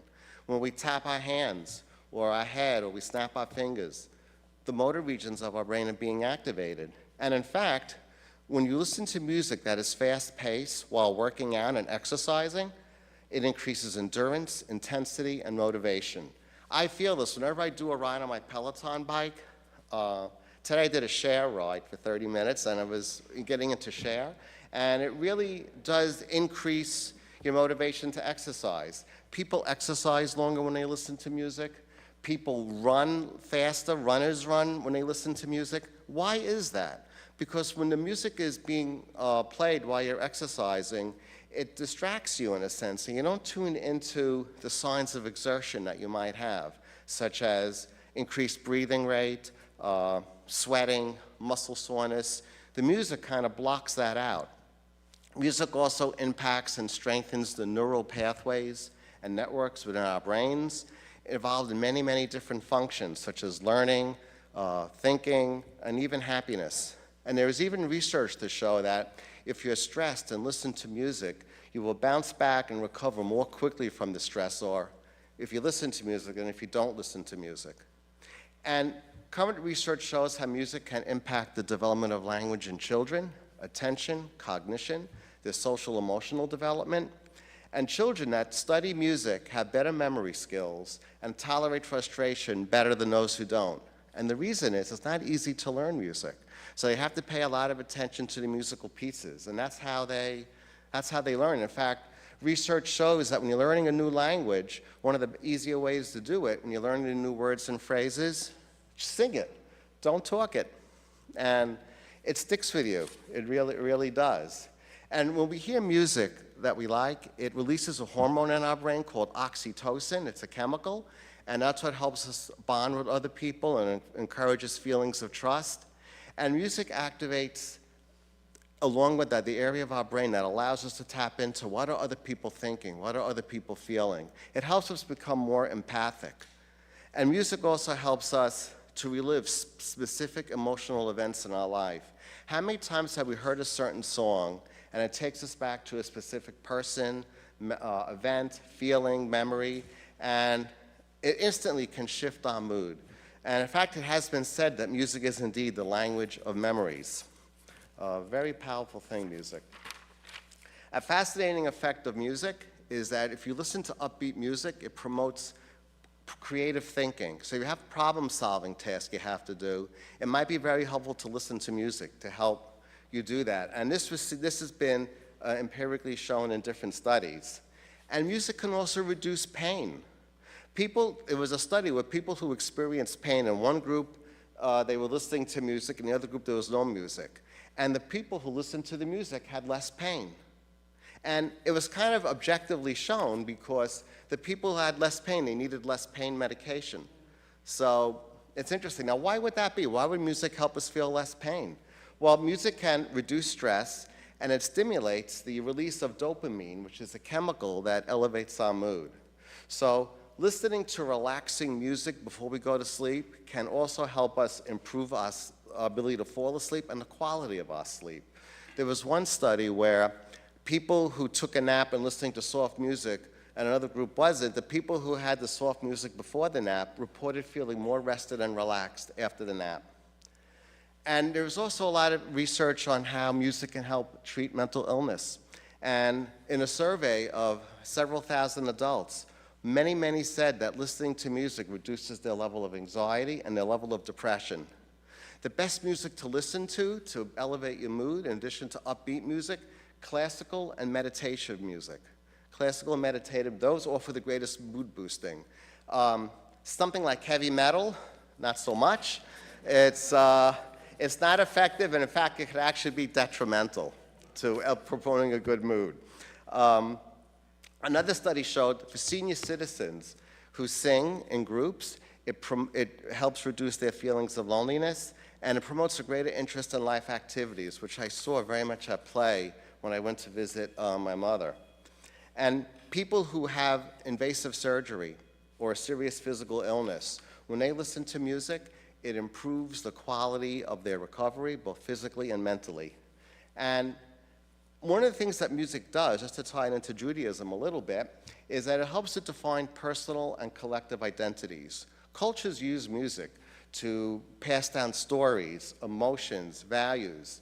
For instance, in our faith, when we sing Hallel, these are on Rosh Chodesh and on festivals, these are melodies that are exuberant and very communal. And the music conveys that. There was a very interesting study done about how music can affect the behavior of consumers. So they got a liquor store and they played classical music in the liquor store. And guess what happened when they played classical music in the liquor store? More people bought the liquor. Why would that be? More people bought the liquor. It increased sales. And not only did they buy more liquor, but they bought the more expensive liquor. And the reason for that is when you hear classical music, it feels kind of you're like in an upscale environment, and you're more likely to spend money. And interestingly, when the music playing was associated with a particular nationality, more of the more of the wine from that country was sold than from other countries. And interestingly, liquor stores are not the only ones that could use music strategically. Restaurants also do this. If you're in a restaurant and the background music is classical or jazz, that's also associated with feeling upscale. And what are you going to do in that situation? You're going to want to eat more. And you're going to want to, which is more for the restaurant. In fast food restaurants, pop or dance music, if they play, people may eat faster to that music, which means they leave sooner, which means the restaurants can turn over the tables. Yes. So there's a method to this madness. And speaking of restaurants, research shows that there is a connection between music and eating behavior. Fast tempo, slow tempo music influences our eating speed. Pleasant or relaxing music, as I alluded to, prolongs the dining experience and may have us eat more. Sad music can lead to emotional eating. Then it makes us more prone to engage in high-calorie comfort food binging. Uplifting or happy music can encourage healthier choices or more moderate portions. There was a recent survey done, and over 1/3 of the adults in the survey say they listen to music every day when they're doing as background. Whenever I'm doing the dishes or whatever I'm doing at home, I always have music going.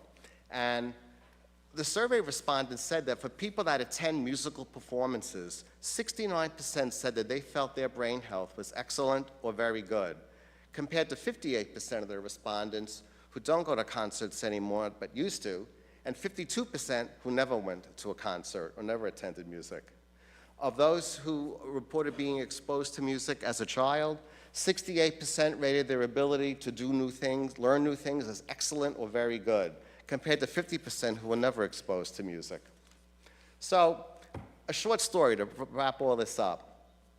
For many years, I was a school psychologist. I'll never forget, there was a 3rd grade boy, and he had a very, very hard time with language. He couldn't form sentences he couldn't say age-appropriate sentences in terms of the length. He spoke like in Morse code almost. And he just couldn't form sentences. And one day I'm sitting next to him in the classroom, and the teacher has music going, and this rap song comes on. And all of a sudden, this boy starts singing in perfect timing the song's long and fluent sentences. And his teacher and I were absolutely amazed. So his teacher then began to incorporate music into his language lessons, and there was a vast improvement seen in his verbal productivity over time. So given this evidence of how music impacts people, I think the words of the musician Bono sum it up best when he said, "Music can change the world because it can change people." Thank you. Thank you. Oh, is this yours? Okay. Yasher Koach, I will add to that. What does King Saul do when he's going through some severe mental health issues? Fetch me a musician. David gets a gig in King Saul's court because he becomes the relaxing harp player to help regulate Saul's moods when Saul is going through some pretty intense mental health challenges. And of course, anyone here who's ever wanted to learn Torah reading knows that how we memorize the words is also in the tunes. Anyone who's ever memorized anything, I had to memorize a lot of lists of different things, the parshas, etc. was all done to tunes. And of course, the spiritual aspect of Judaism is all about using song, using nigunim, using the meditative, almost like songs of the soul. Like the classical music of Judaism, the meditation music of Judaism is an integral part of spiritual practice. And if you want to learn more about that, a little plug, Saturday night, we have a world-renowned speaker, Yiska Smith, coming here. She's going to be sharing from her new book, Planting Seeds of the Divine, which we have available to purchase and get signed.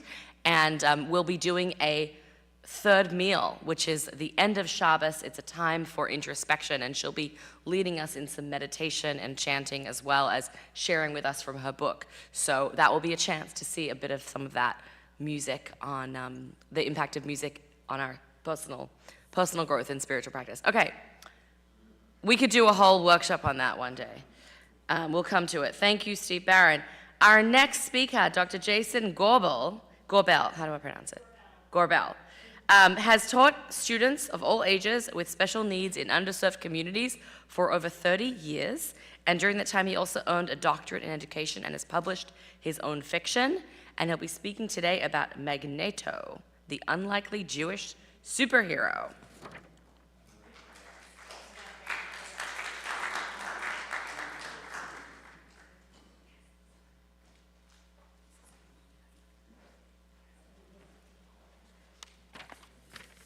Hello. My wife is actually distributing a handout for those of you who don't know who Magneto is. I'm going to explain that, but a little visual just to ground you, show you what he looks like. For those of you who are unfamiliar with the comics or the movies, because not everybody is a nerd like me. All right.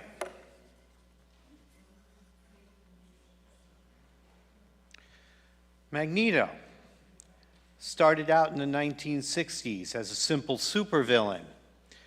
He was an enemy of the superhero team, the X-Men. Now, who were the X-Men?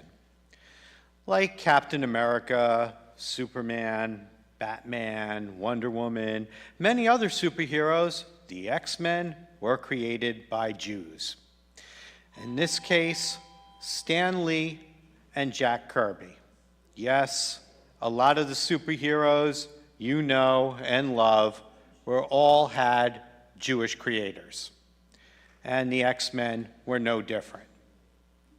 Now, unlike other superhero groups, the X-Men got their superpowers because they were born mutants. Now, mutants, because they were born with superpowers, were persecuted.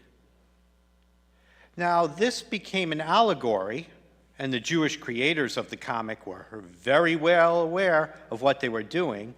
Mutants were an allegory of minority groups who were being persecuted in the United States. African Americans, Native Americans, Hispanic Americans, and yes, Jewish Americans. Mutants had trouble assimilating because they were different. Trouble assimilating. Sound familiar? Okay. Now, Magneto was one of these mutants, but he was a two-dimensional bad guy. He was just bad for the sake of being bad. That was until the 1980s. Chris Claremont, a Jewish writer, came along in the 1980s, a writer for the X-Men, and he made Magneto more than a two-dimensional bad guy. Claremont told us that Magneto survived Auschwitz, and his family did not. Now it made sense why Magneto wanted to be in control. The concept of never again became Magneto's core motivator. He saw prejudice against mutants, because remember, mutants were not that different from Jews or other minority groups who were being segregated, discriminated against, heated talk about, heated talk against. And Magneto brought up a very good point, and he brought it up to the X-Men, and he brought it up whenever the X-Men challenged him on what he was doing. It can happen again. And it can happen to mutants, just like it happened to Jews. In fact, people were talking that mutants were a threat. Mutants were different. Maybe mutants were problems. Maybe mutants were the cause of problems of things going on in the world. And maybe they needed to live somewhere else. Maybe they needed to be somewhere else. Maybe they needed to be dealt with. And suddenly, Magneto started to make sense. And then readers of X-Men comics weren't so sure who the bad guy was, or whether Magneto, is he the villain? Wait a second. Some of his arguments are making sense. Now, Magneto was fighting governments, and he wanted power, but Magneto at no time was endangering innocents. He was going against militaries, but civilians were off limits.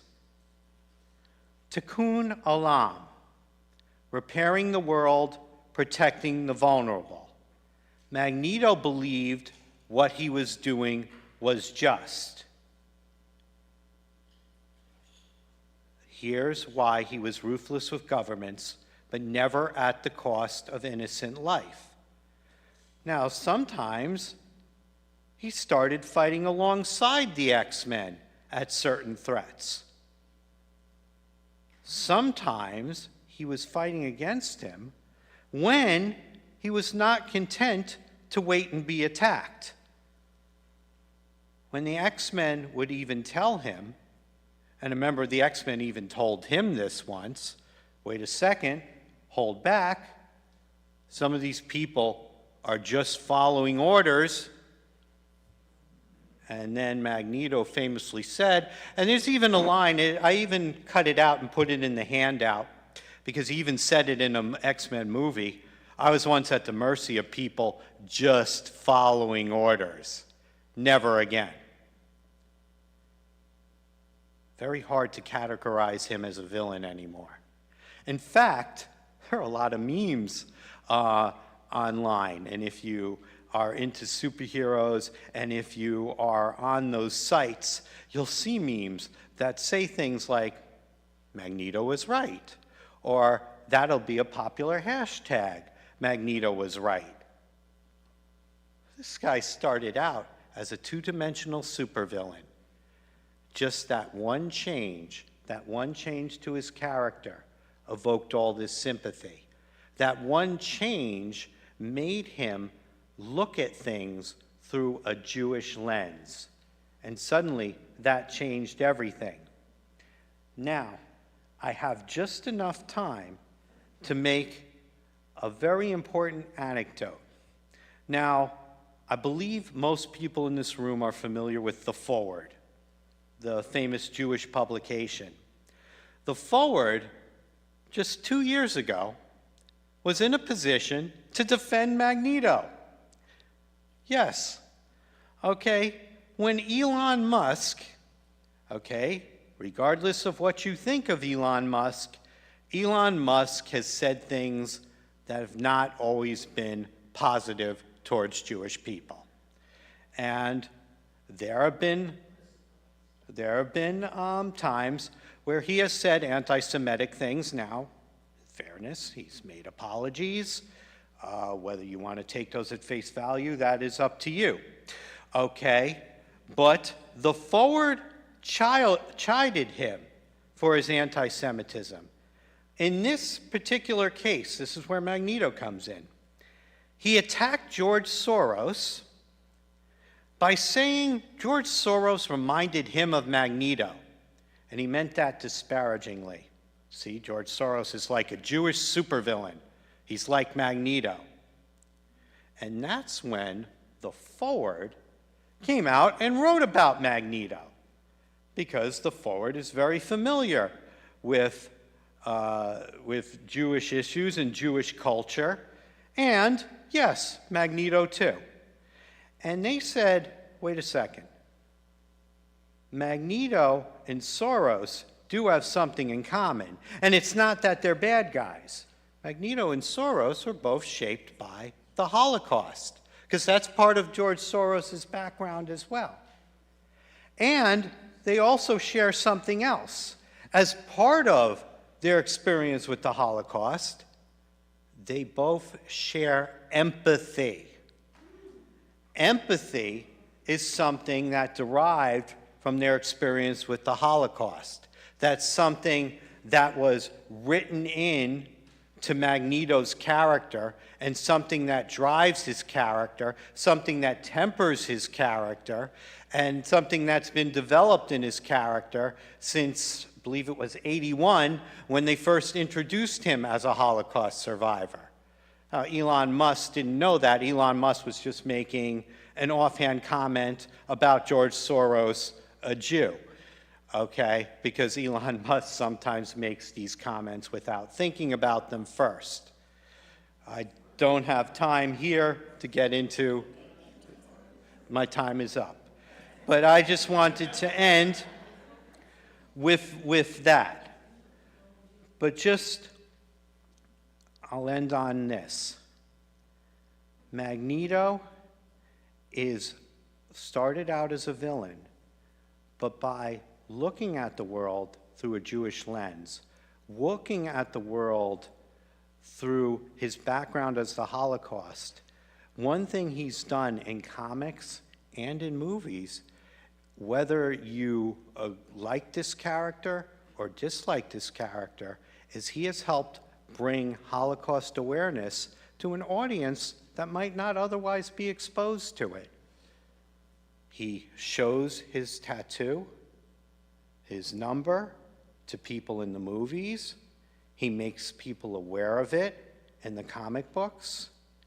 And in all, I think he is a very positive representation of Judaism and a Jewish outlook in comic books.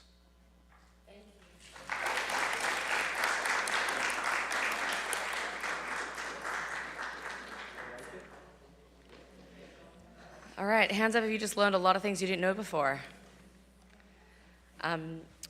Thank you to all who can stick around. I know it's super late, and I'm just reminding our speakers to please do your best to look. I have my big clock right here. It's going to really help.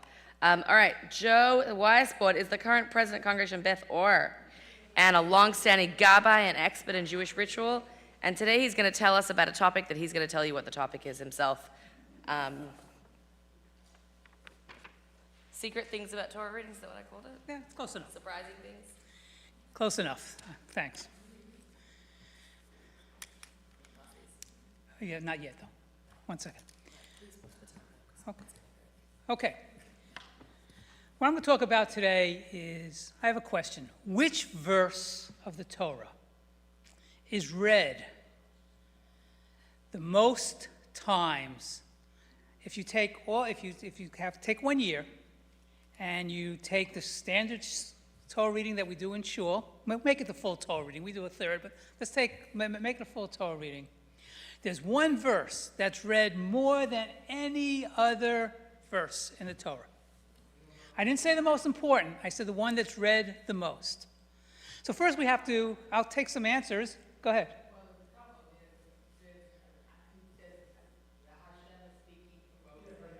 But it's, okay. Let's take a verse that has to have some kind of meaning, not God says to Moses, okay?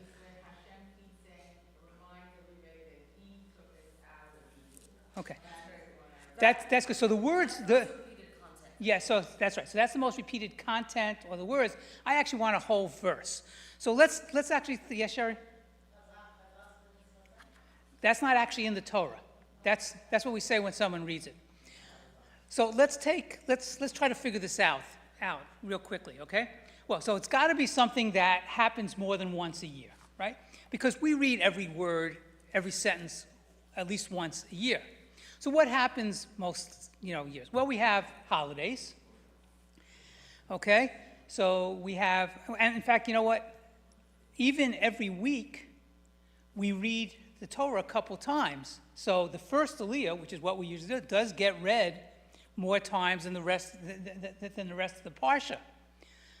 But then you'd also have, let's say there are 20 or 30 sentences, they'd all tie because they get read the same. So we're looking for one particular verse. So let's take holidays. Barbecue instructions? Possibly, but it's still got to be more than that. So what happens more than once? Take Hanukkah. Hanukkah's 8 days. But you know what? There's a different Torah reading every day. Take Sukkot, it's 8 days. We're going to take Rosh Chodesh.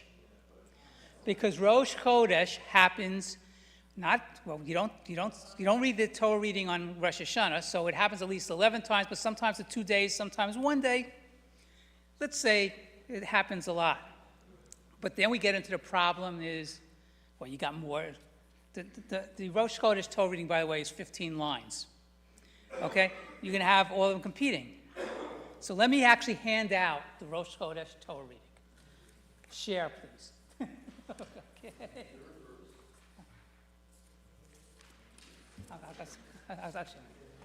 So please share them out. Don't turn it over, but just go to the page that says Steve 20, okay? And I'll give you a hint. So this is the actual Torah reading by Aliyahs. See if you can look at the first Aliyah and the second Aliyah and see if there's something very strange.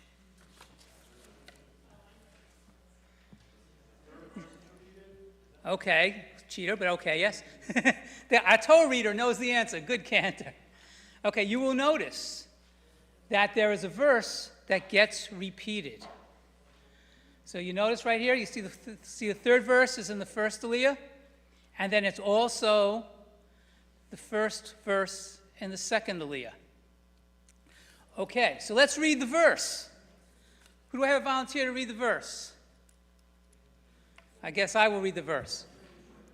Verse number 3. V'amarta lahem zeh ha'isha asher takrivu l'Adonai kivasim b'nei shana tamimim shenayim liyom ola tamid. That's also, if you notice, verse number 3 is also the same verse that starts the second aliyah, right? Are you looking at the one that says page 320, Mark? Okay, so let's see what that means, right? Say to them, these are the gifts that you are to present to the Lord. As a regular burnt offering every day, 2 yearling lambs without blemish. Now that verse is read more than any other verse in the Torah. Why? So why is that verse so important? Come on, read it. Why is that verse so important? You're giving a tamid offering. Well, there are other sacrifices in there. Okay, I mean, I'll give you the answer to why it's maybe a nice verse. You know, the tamid offering happens to be financed by all the people, not merely by the leaders or by the rich. But that's not really the most important reason why this verse is that important. Well, the answer is it's not that important. Okay. Yeah, the answer is it's just as important as any other verse in the Torah. Okay. However, we still have the problem, why do we repeat this line? Okay, so now we're going to get into why we actually repeat this line. So first we need to know a couple things.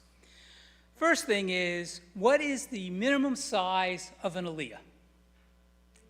Okay, so it's basically 3 pesukim, right? Three lines. 3 verses. That's right, 3 verses. Pesukim is correct, right? Three verses. So the Talmud actually states that the reason why it's 3 verses corresponds to Tanakh, Torah, Nevi'im, and Ketuvim. And actually most of the writing, when I was researching as to whether or not why it's 3 lines, it actually doesn't say. But there was one Rabbi, Mordechai Yaffe, has a code, and his answer was, the sages assessed 3 verses to be the minimum amount that could be considered a significant reading for one person. So it would take really 3 verses just to make it significant. Okay, so you need 3 verses. How many aliyot are there on Rosh Chodesh? Okay, so there are 4, but let's go through how many are on a regular weekday? 3.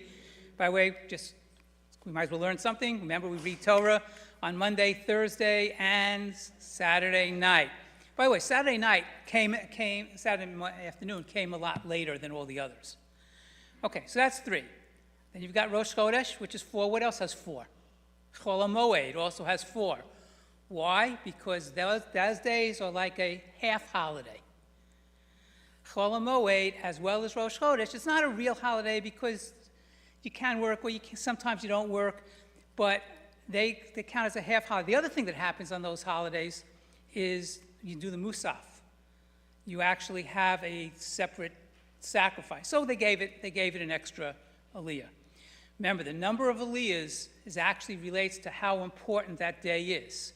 So after 4 comes 5, which is the actual Yom Tov.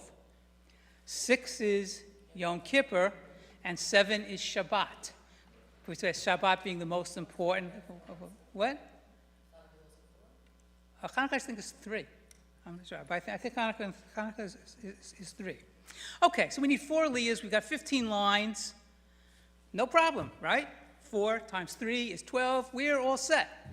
Still didn't explain why we have to repeat a line. We have plenty of lines. We have lines left over. Okay, there's one other rule. You cannot start or stop within 3 pesukim of a paragraph break.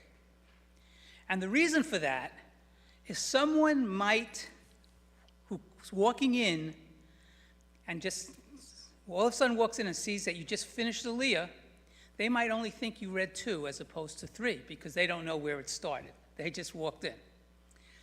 So, now you got to play a little math here. If you turn to the back here, this is actually a tikkun, although it has dots, it has, vowels in it, stuff like that. But there are multiple kinds of openings. First one you see here, if you look at line between 8 and 9, you see the word stop in the middle and it's blank all the way to the right. That's called a petucha, meaning open. And if you actually look in your chumash, you'll see a pei for petucha. Okay, so it refers to a section that leaves an open space at the end of a line. It indicates a significant pause or thematic shift, such as a transition from one legal code to another or the end of a major narrative. Okay, we would relate that to call that a chapter. Now, it's not what the Torah calls a chapter, but in modern times, it's like a chapter. You're changing something. Yeah, okay, all right. Now, if you look at the other type of thing is a closed section, which we call a situma. So if you look down the bottom on line 10, you'll see there's something to the right, there's something to the left, and there's spaces in the middle. By the way, the minimum amount of spaces is 9 letters. This is obviously more than 9 letters. Why? The other thing, just an aside, you'll notice that the whole Torah is left and right justified. And then everything else. So the whole thing is left justified and right justified. And since you've got a set number of words within the line, that space obviously can be variable. But it suggests a closer connection between sections highlighting nuanced shifts within a broader topic. It's more like paragraphs. We can equate that in modern day paragraphs. So how do we split it up? Well, in order not to avoid the problem of getting too close to the space, we do lines 1, 2, and 3. Then we do 3, 4, and 5. And then we do 6 through 10, and then 11 through 15. And this way we avoid the problem. And this is why we have to repeat line number 3 for no other reason except not to step on the brake, not to get too close to the brake. And that's the answer of why we do repeat that verse multiple times. All the time. By the way, just in every other rule in Judaism that we learn about, there's a dissenting opinion. Okay? Because there are a bunch of people, because now I just gave you math, right? There are a lot of other ways to break that up.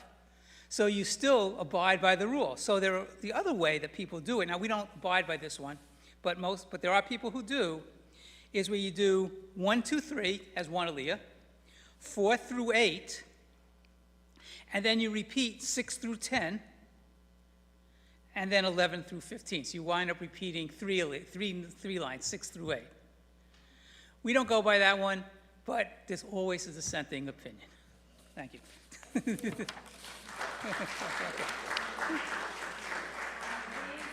have God's name in them, so please give them back and we will make sure that we bury them so that they can be treated appropriately. Thank you, Joe, our resident mumcha and maven in all things Torah reading, all kinds of things that I didn't know. All right, we have a couple more amazing, fascinating speakers for you, so please try to stick around. I'm going to ask our remaining speakers to please try and keep within the 10-minute time frame. Give the gift of the time to your friends who could use the time to sleep and be back here for shul tomorrow morning. We're starting late. We're starting at 10 a.m. tomorrow. Dr. Mark Miller received his PhD in clinical psychology and was a psychotherapist and now an executive coach. And he will be teaching us today about empathy as a Jewish value. I first want to thank everybody for your empathy to stay so late and keep your eyes open. Hopefully I'm not going to bore you too much. And I know time is of the essence. This may be a little long. I don't know if I'm going to follow that, Rabbi.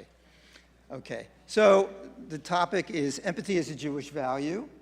I heard empathy being mentioned a little while ago, and I think it might have been, I don't know if anybody else brought it up. I think somebody else did.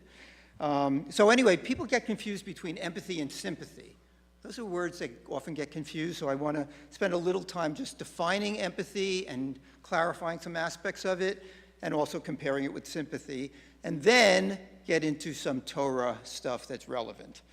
And if I get yanked off at 10 minutes, so be it. You'll feel empathic and sympathetic to me at the same time. So, the definition of empathy. Empathy involves understanding and sharing the feelings of another person. Empathy involves listening and striving to understand the other person's experience concerning their personal perspective of the world, and especially their feelings. Being able to do this is easier said than done. Although we can try to put ourselves in the other person's shoes, how do we know whether our read of the other person's experience is accurate? After all, each of us is a distinct, unique individual. So our empathic understanding may be based more on what we assume we'd feel in their situation. That's what psychotherapists call a projection, but which is unlikely to be exactly what the other person is actually experiencing. The empathic person strives to understand without imposing his or her own bias or sense of judgment onto the other person. In contrast, sympathy is feeling sorrow or pity for someone else's misfortune or loss. Being sympathetic usually involves acknowledging your concern and care for the unfortunate person in their suffering. When someone dies, for example, we typically express our sympathy to the mourner by saying something like, "I'm sorry for your loss." At such times, people often resort to cliches of comfort, such as, "She's in a better place," or "at least he's not suffering any longer," which are intended to help the other person feel better, but are usually not very helpful to the grieving recipient. In the Jewish custom of visiting a Shiva house, the visitor is traditionally advised to remain a silent presence until the mourner initiates a conversation. I know we don't do it that way usually, but that's the traditional way. As we do not want to intrude upon the mourner in their grief, our silent presence can often feel most comforting to the mourner than our words. Pity, which is similar to sympathy, often suggests that the sympathizer is feeling sorry for the other person, sometimes with an edge of superiority or judgment. So empathy and sympathy are similar but different from each other. I hope that's relatively clear. Empathic awareness requires listening to the other person and attempting to see the world or the situation from their perspective. The empathic person is listening and trying to understand, not comfort or provide solutions. We are not mind readers. Although some of us may be innately more attuned than others to the emotional states of others, but in conversations, we can all try our best to listen attentively and actively, active listening, by asking questions to gain a better understanding of the other person's experience. And then we might reflect back what we've heard to them, asking for their feedback about whether we're close or getting closer to what they are actually experiencing. You don't have to be a therapist to do this, but it does help. But it does take some practice to get better at this interpersonal skill.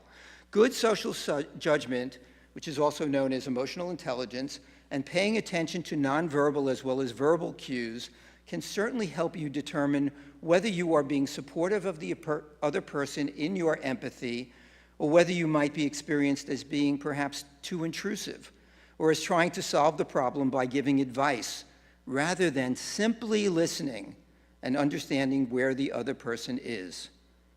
Most people respond to appropriate expressions of empathy by feeling heard, acknowledged, and understood, which usually increases their sense of feeling supported, trusting, and psychologically safe with the empathetic other person, and most importantly, feeling that they matter. When you listen to people and really listen, people feel that they matter to you. So, with that preface, what does the Torah say about things that are relevant to this? There are two major precepts in the Torah that I want us to focus on to begin to understand the place empathy holds as an essential Jewish value. The first is the commandment for us to love our neighbor. Leviticus 19:18 states, "Love your neighbor as yourself." We are all familiar with this commandment. but it's difficult to understand what it actually means.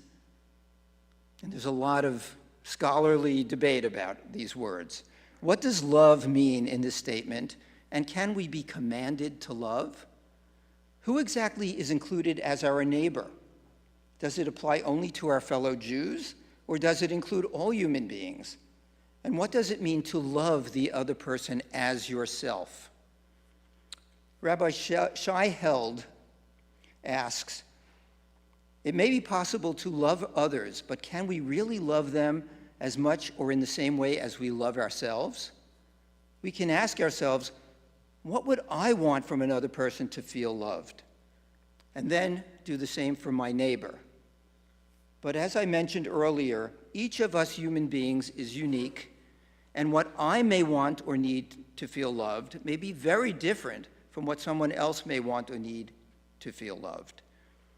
A Jewish variant of the love your neighbor as yourself commandment, famously attributed to Rabbi Hillel, is, what is hateful to you, do not do to your fellow. That is the whole Torah, the rest is just commentary. This puts a negative emphasis on what you shouldn't do, but certainly rules out most harmful ways of treating others. But it doesn't really shed much light on how we should love our neighbor. So perhaps the best way to know how best to treat another person is to ask them. May I remind you that this is a component of what I suggested earlier as the best way to being truly empathic or empathetic, either word. Use your empathic intuition, but also check in with the recipient about what he or she is experiencing or wants or needs. So to turn the Torah commandment around, we could say that the commandment is not to treat others as we would wish to be treated, but as they would want us to treat them. Or in place of the wording of the so-called golden rule, namely, do unto others as you would have them do unto you, switch to do unto others what they would have you do unto them. To know how to do this most accurately, empathic inquiry, which is a fancy way of saying asking them, is required. In addition to the commandment to love your neighbor, the Torah also emphasizes the commandment of loving the stranger. In Exodus 23:6, the Torah says, you shall not oppress the stranger, ger, for you know the feeling of the stranger, having yourselves been strangers in the land of Egypt. I thought that was the line that Joe was looking for before, some variant on that. There are like 60 different variants on that. Then in Leviticus, when a stranger resides with you in your land, you shall not wrong him. The stranger who resides with you shall be to you as one of your own citizens. You shall love him as yourself, for you were strangers in the land of Egypt. Also, this is reiterated in Deuteronomy 10:19. You too must love the stranger, for you were strangers in the land of Egypt. Rabbi Jonathan Sachs, of blessed memory, asks, why this command? The need for empathy surely extends way beyond strangers. It applies to marriage partners, parents and children, neighbors, colleagues at work, and so on. Empathy is essential to human interaction generally. Why then invoke it specifically about strangers? Rabbi Sachs answers his question this way. Empathy is strongest in groups where people identify with each other, family, friends, clubs, gangs, religions, or races. The corollary to this is that the stronger the bond within a group, the sharper the suspicion and fear of those outside the group. It is easy to love your neighbor as yourself. It is very hard indeed to love or even feel empathy for a stranger. Fear of the one not like us is capable of disabling the empathy response. That is why this specific command is so life-changing. This is all Rabbi Sachs. Not only does it tell us to empathize with the stranger because you know what it feels like to be in his or her place, it even hints that this was part of the purpose of the Israelites' exile in Egypt in the first place. It is as if God has said, your sufferings have taught you something of immense importance. You have been oppressed, therefore come to the rescue of the oppressed, whoever they are. You have suffered, therefore you shall become the people who are there to offer help when others are suffering. As Rabbi Held said, the mandate to love the stranger thus enacts a major moral revolution. We are commanded not to just love our vulnerable, but to love the vulnerable, whether they are our own or not. God commands us to do this, and it is our empathy that makes us more aware of and sensitive to the suffering of others. As I thought about figures in the Torah and the Tanakh who exemplify empathy, I thought of quite a few of our biblical heroes, including our patriarchs and matriarchs, who fell short of empathy at times, but some of whom rose to heights of empathy, especially as they developed and grew as people.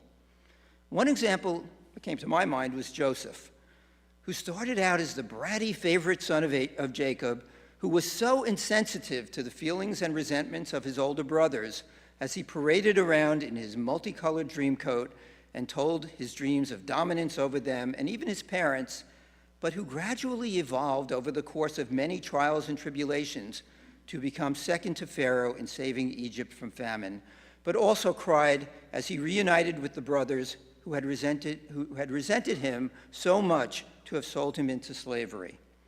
Interestingly, many of the Torah narratives are written in such a way that we, reading them so many years later, can empathize even with secondary characters in their pain and suffering, including Hagar and Ishmael, exiled in the wilderness, if you remember that scene. Esau, when he realized his blessing had been stolen by Jacob, and Leah, when she lives with the hurtful knowledge that her husband Jacob loves her younger sister Rachel and will never love her. Another manifestation of empathy is exemplified in the story of King Solomon, who uses the threat of cutting the disputed baby claimed by two women in half with his sword. In his empathetic wisdom, Solomon knows that the true mother would rather give her baby to the false mother than to see her own beloved baby cut in half, while the false mother would not care about saving the baby's life. Empathy, understanding how people truly feel and think, what frightens or what motivates them, can be used for good and also for evil purposes. This latter possibility is exemplified by how the Nazis manipulated their own people on the one hand and their Jewish and other victims on the other with such insidious skill. Empathy is feeling the inner needs, fears, and pain of others even when they are not like us, reminding us that we are all human. We can use our empathy for good as God commands us in loving our neighbor and the stranger, so we should be aware of how we view immigrants, even those who are undocumented, who are strangers among us, for we were strangers in the land of Egypt. We should also strive not to dehumanize or be indifferent to the suffering of others, including those innocent victims of war, even wars fought to protect our own people. And we should recognize the special place and the sacred responsibility empathy has for us as Jews in serving as a light unto the nations. Thank you.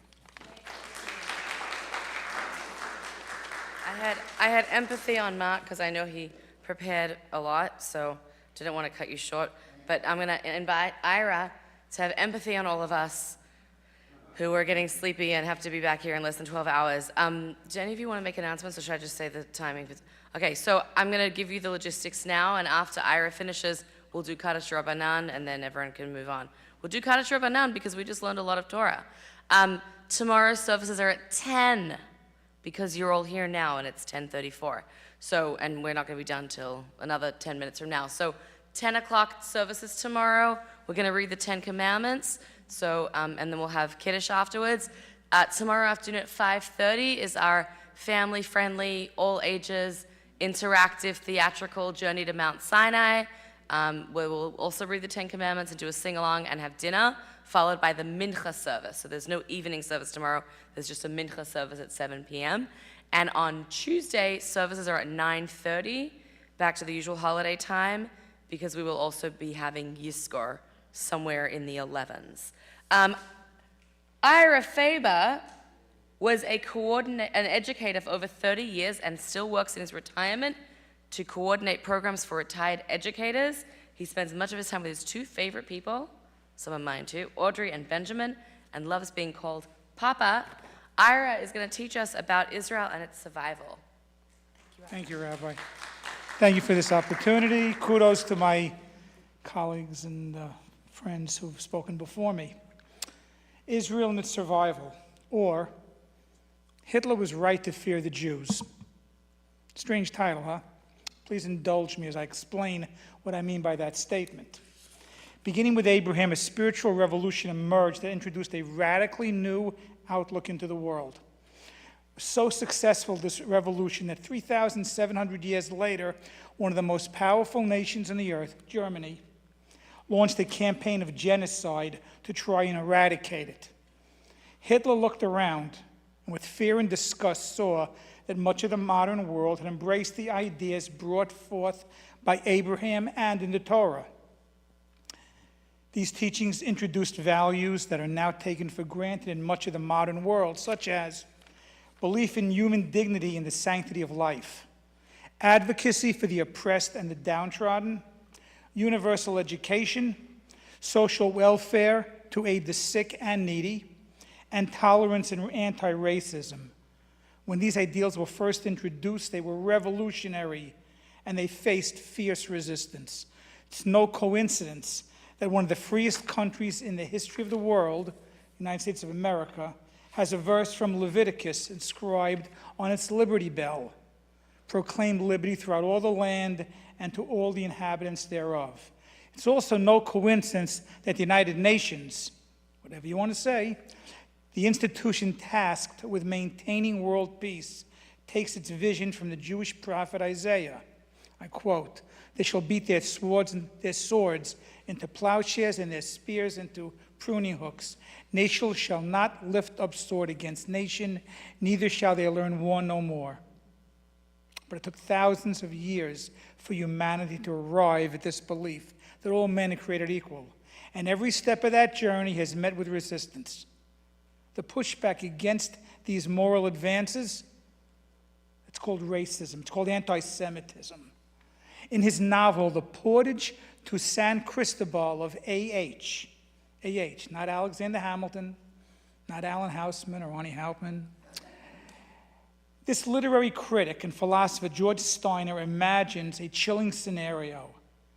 Hitler has survived the war and is hiding in Argentina, eventually captured by Nazi hunters who put him on trial, and Steiner gives Hitler a chance to explain himself. His words are haunting. "You call me a tyrant, an enslaver? What tyranny, what enslavement has been more oppressive, has branded the skin and the soul of man more deeply than the sick fantasies of the Jew? You Jews are not God killers, but God makers, and that is infinitely worse. The Jew invented conscience and left man a guilty self." In this fictional trial, Hitler believed that the Jews had imposed morality on the world, and he saw that as a form of slavery. It's a practical truth. Societies that embrace Jewish values like liberty, justice, and compassion tend to be free, open, tolerant, and those that reject these values often become repressive and undemocratic. Avram's discovery set him apart from the entire world. The whole world was on one side, and Abraham was on the other side. He is known as Ha'ivri, the Hebrew, which literally, though, means the one on the other side. And this has been the essence of being Jewish. Throughout history, Jews have challenged the status quo, stood as outsiders, been seen as different, despised, ridiculed, and persecuted. Mark mentioned Jonathan Sacks. So here we go again. Rabbi Jonathan Sacks put it so beautifully. Judaism is a living protest against the herd, H-E-R-D, instinct. Ours is the dissenting voice in the conversation of humankind. Think about Purim, story of reversal. It commemorates a genocidal plot that was turned upside down, transforming Purim from a day of sorrow to a day of rejoicing, from mourning to a holiday. The survival and profound influence of the Jewish people over thousands of years, despite persecution and hatred unparalleled in human history, reverses the natural order. The Nazis believed that nothing is mightier than nature. The Jews insisted that God is above nature, that he created humanity to arise above its physical instincts. If you don't believe that, look back to Pesach and the 10 plagues. In Genesis chapter 15, the Lord brought Abram outside of his tent at night. He said, look at the stars, look at the heavens. If you're able to count the stars, so numerous shall your descendants be. And God showed Abram that his descendants would not be subject to the normal rules of history.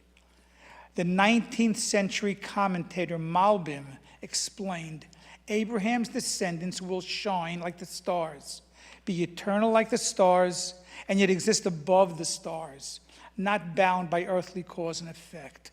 Indeed, Jewish history is a series of reversals. A small, despised people whose revolutionary beliefs ultimately shaped and continue to shape global civilization. The Nazis began the 1940s on top of the world, and 5 years later they fell as soundly as Haman.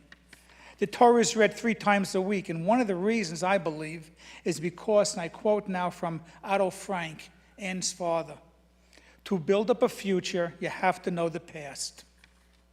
So let me ask you folks a question. What biblical figure do you think us Jews resemble the most today?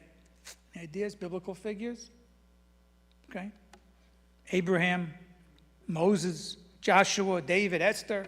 These are all good choices. My choice? Chapter 3 of Exodus.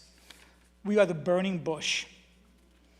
The Jewish people are the burning bush that cannot be consumed.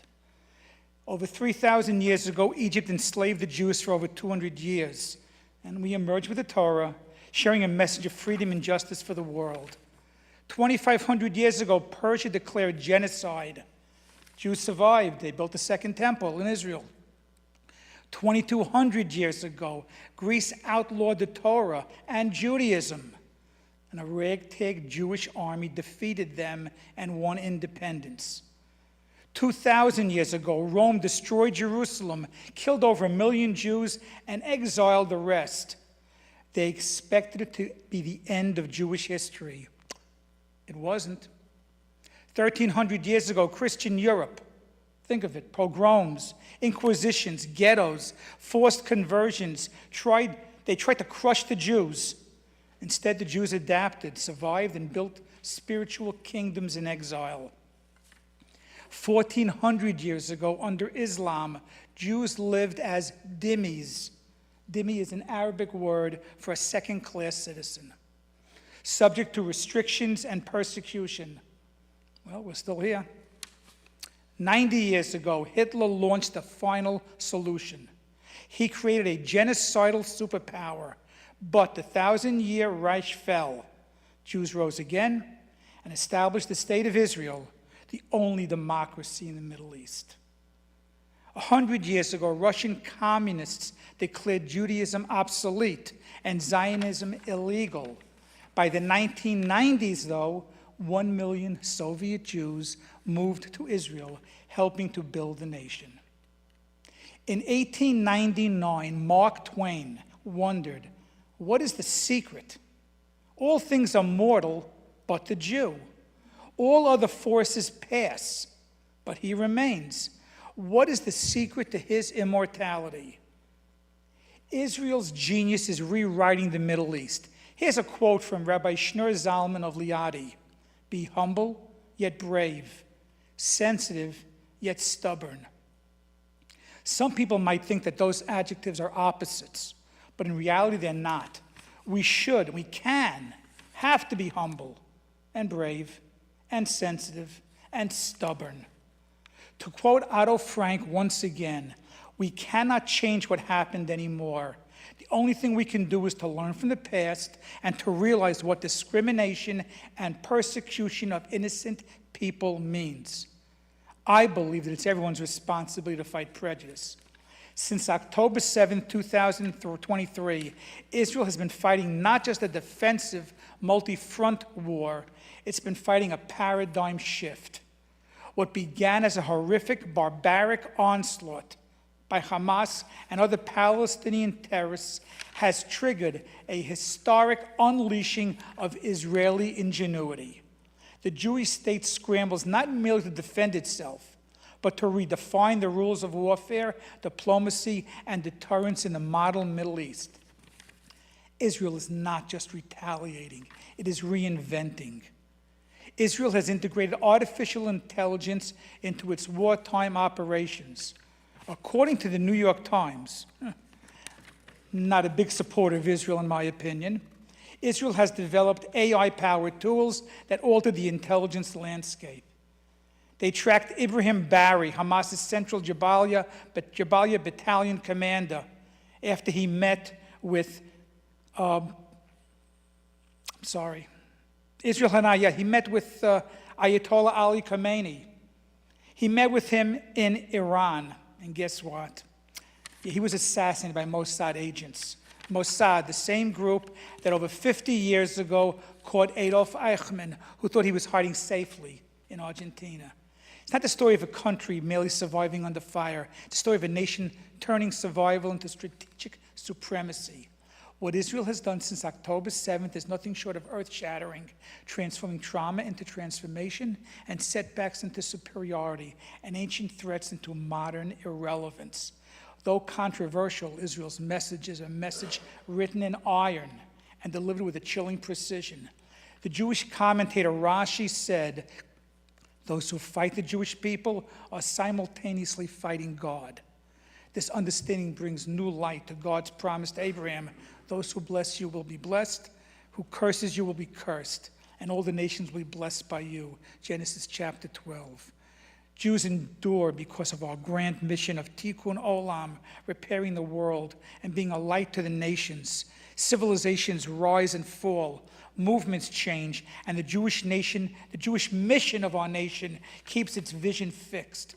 The Jewish people are arguably the most persecuted and hence the least privileged nation on the planet. But we're privileged to have a special destiny, and we've never mired ourselves in victimhood. Our strength is derived from remaining steadfast in our identity and privileged to be alive as members of a great family and to being granted an opportunity and responsibility to play a meaningful role in history. The scope of our mission is almost unimaginable, and so are the challenges that we have undergone. The existence of us Jews, after all these thousands of years, is a miracle. Our ancestors understood it, and it continues in Jewish life today. We are left with an astonishing yet undeniable reality that anti-Semites cannot defeat us, and we as a people cannot and will not disappear. So here we are, despite the wishes of people and groups like Haman and Hitler and Eichmann and Hamas and others, the Jewish people live. So repeat after me. Am Yisrael Chai. Thank you.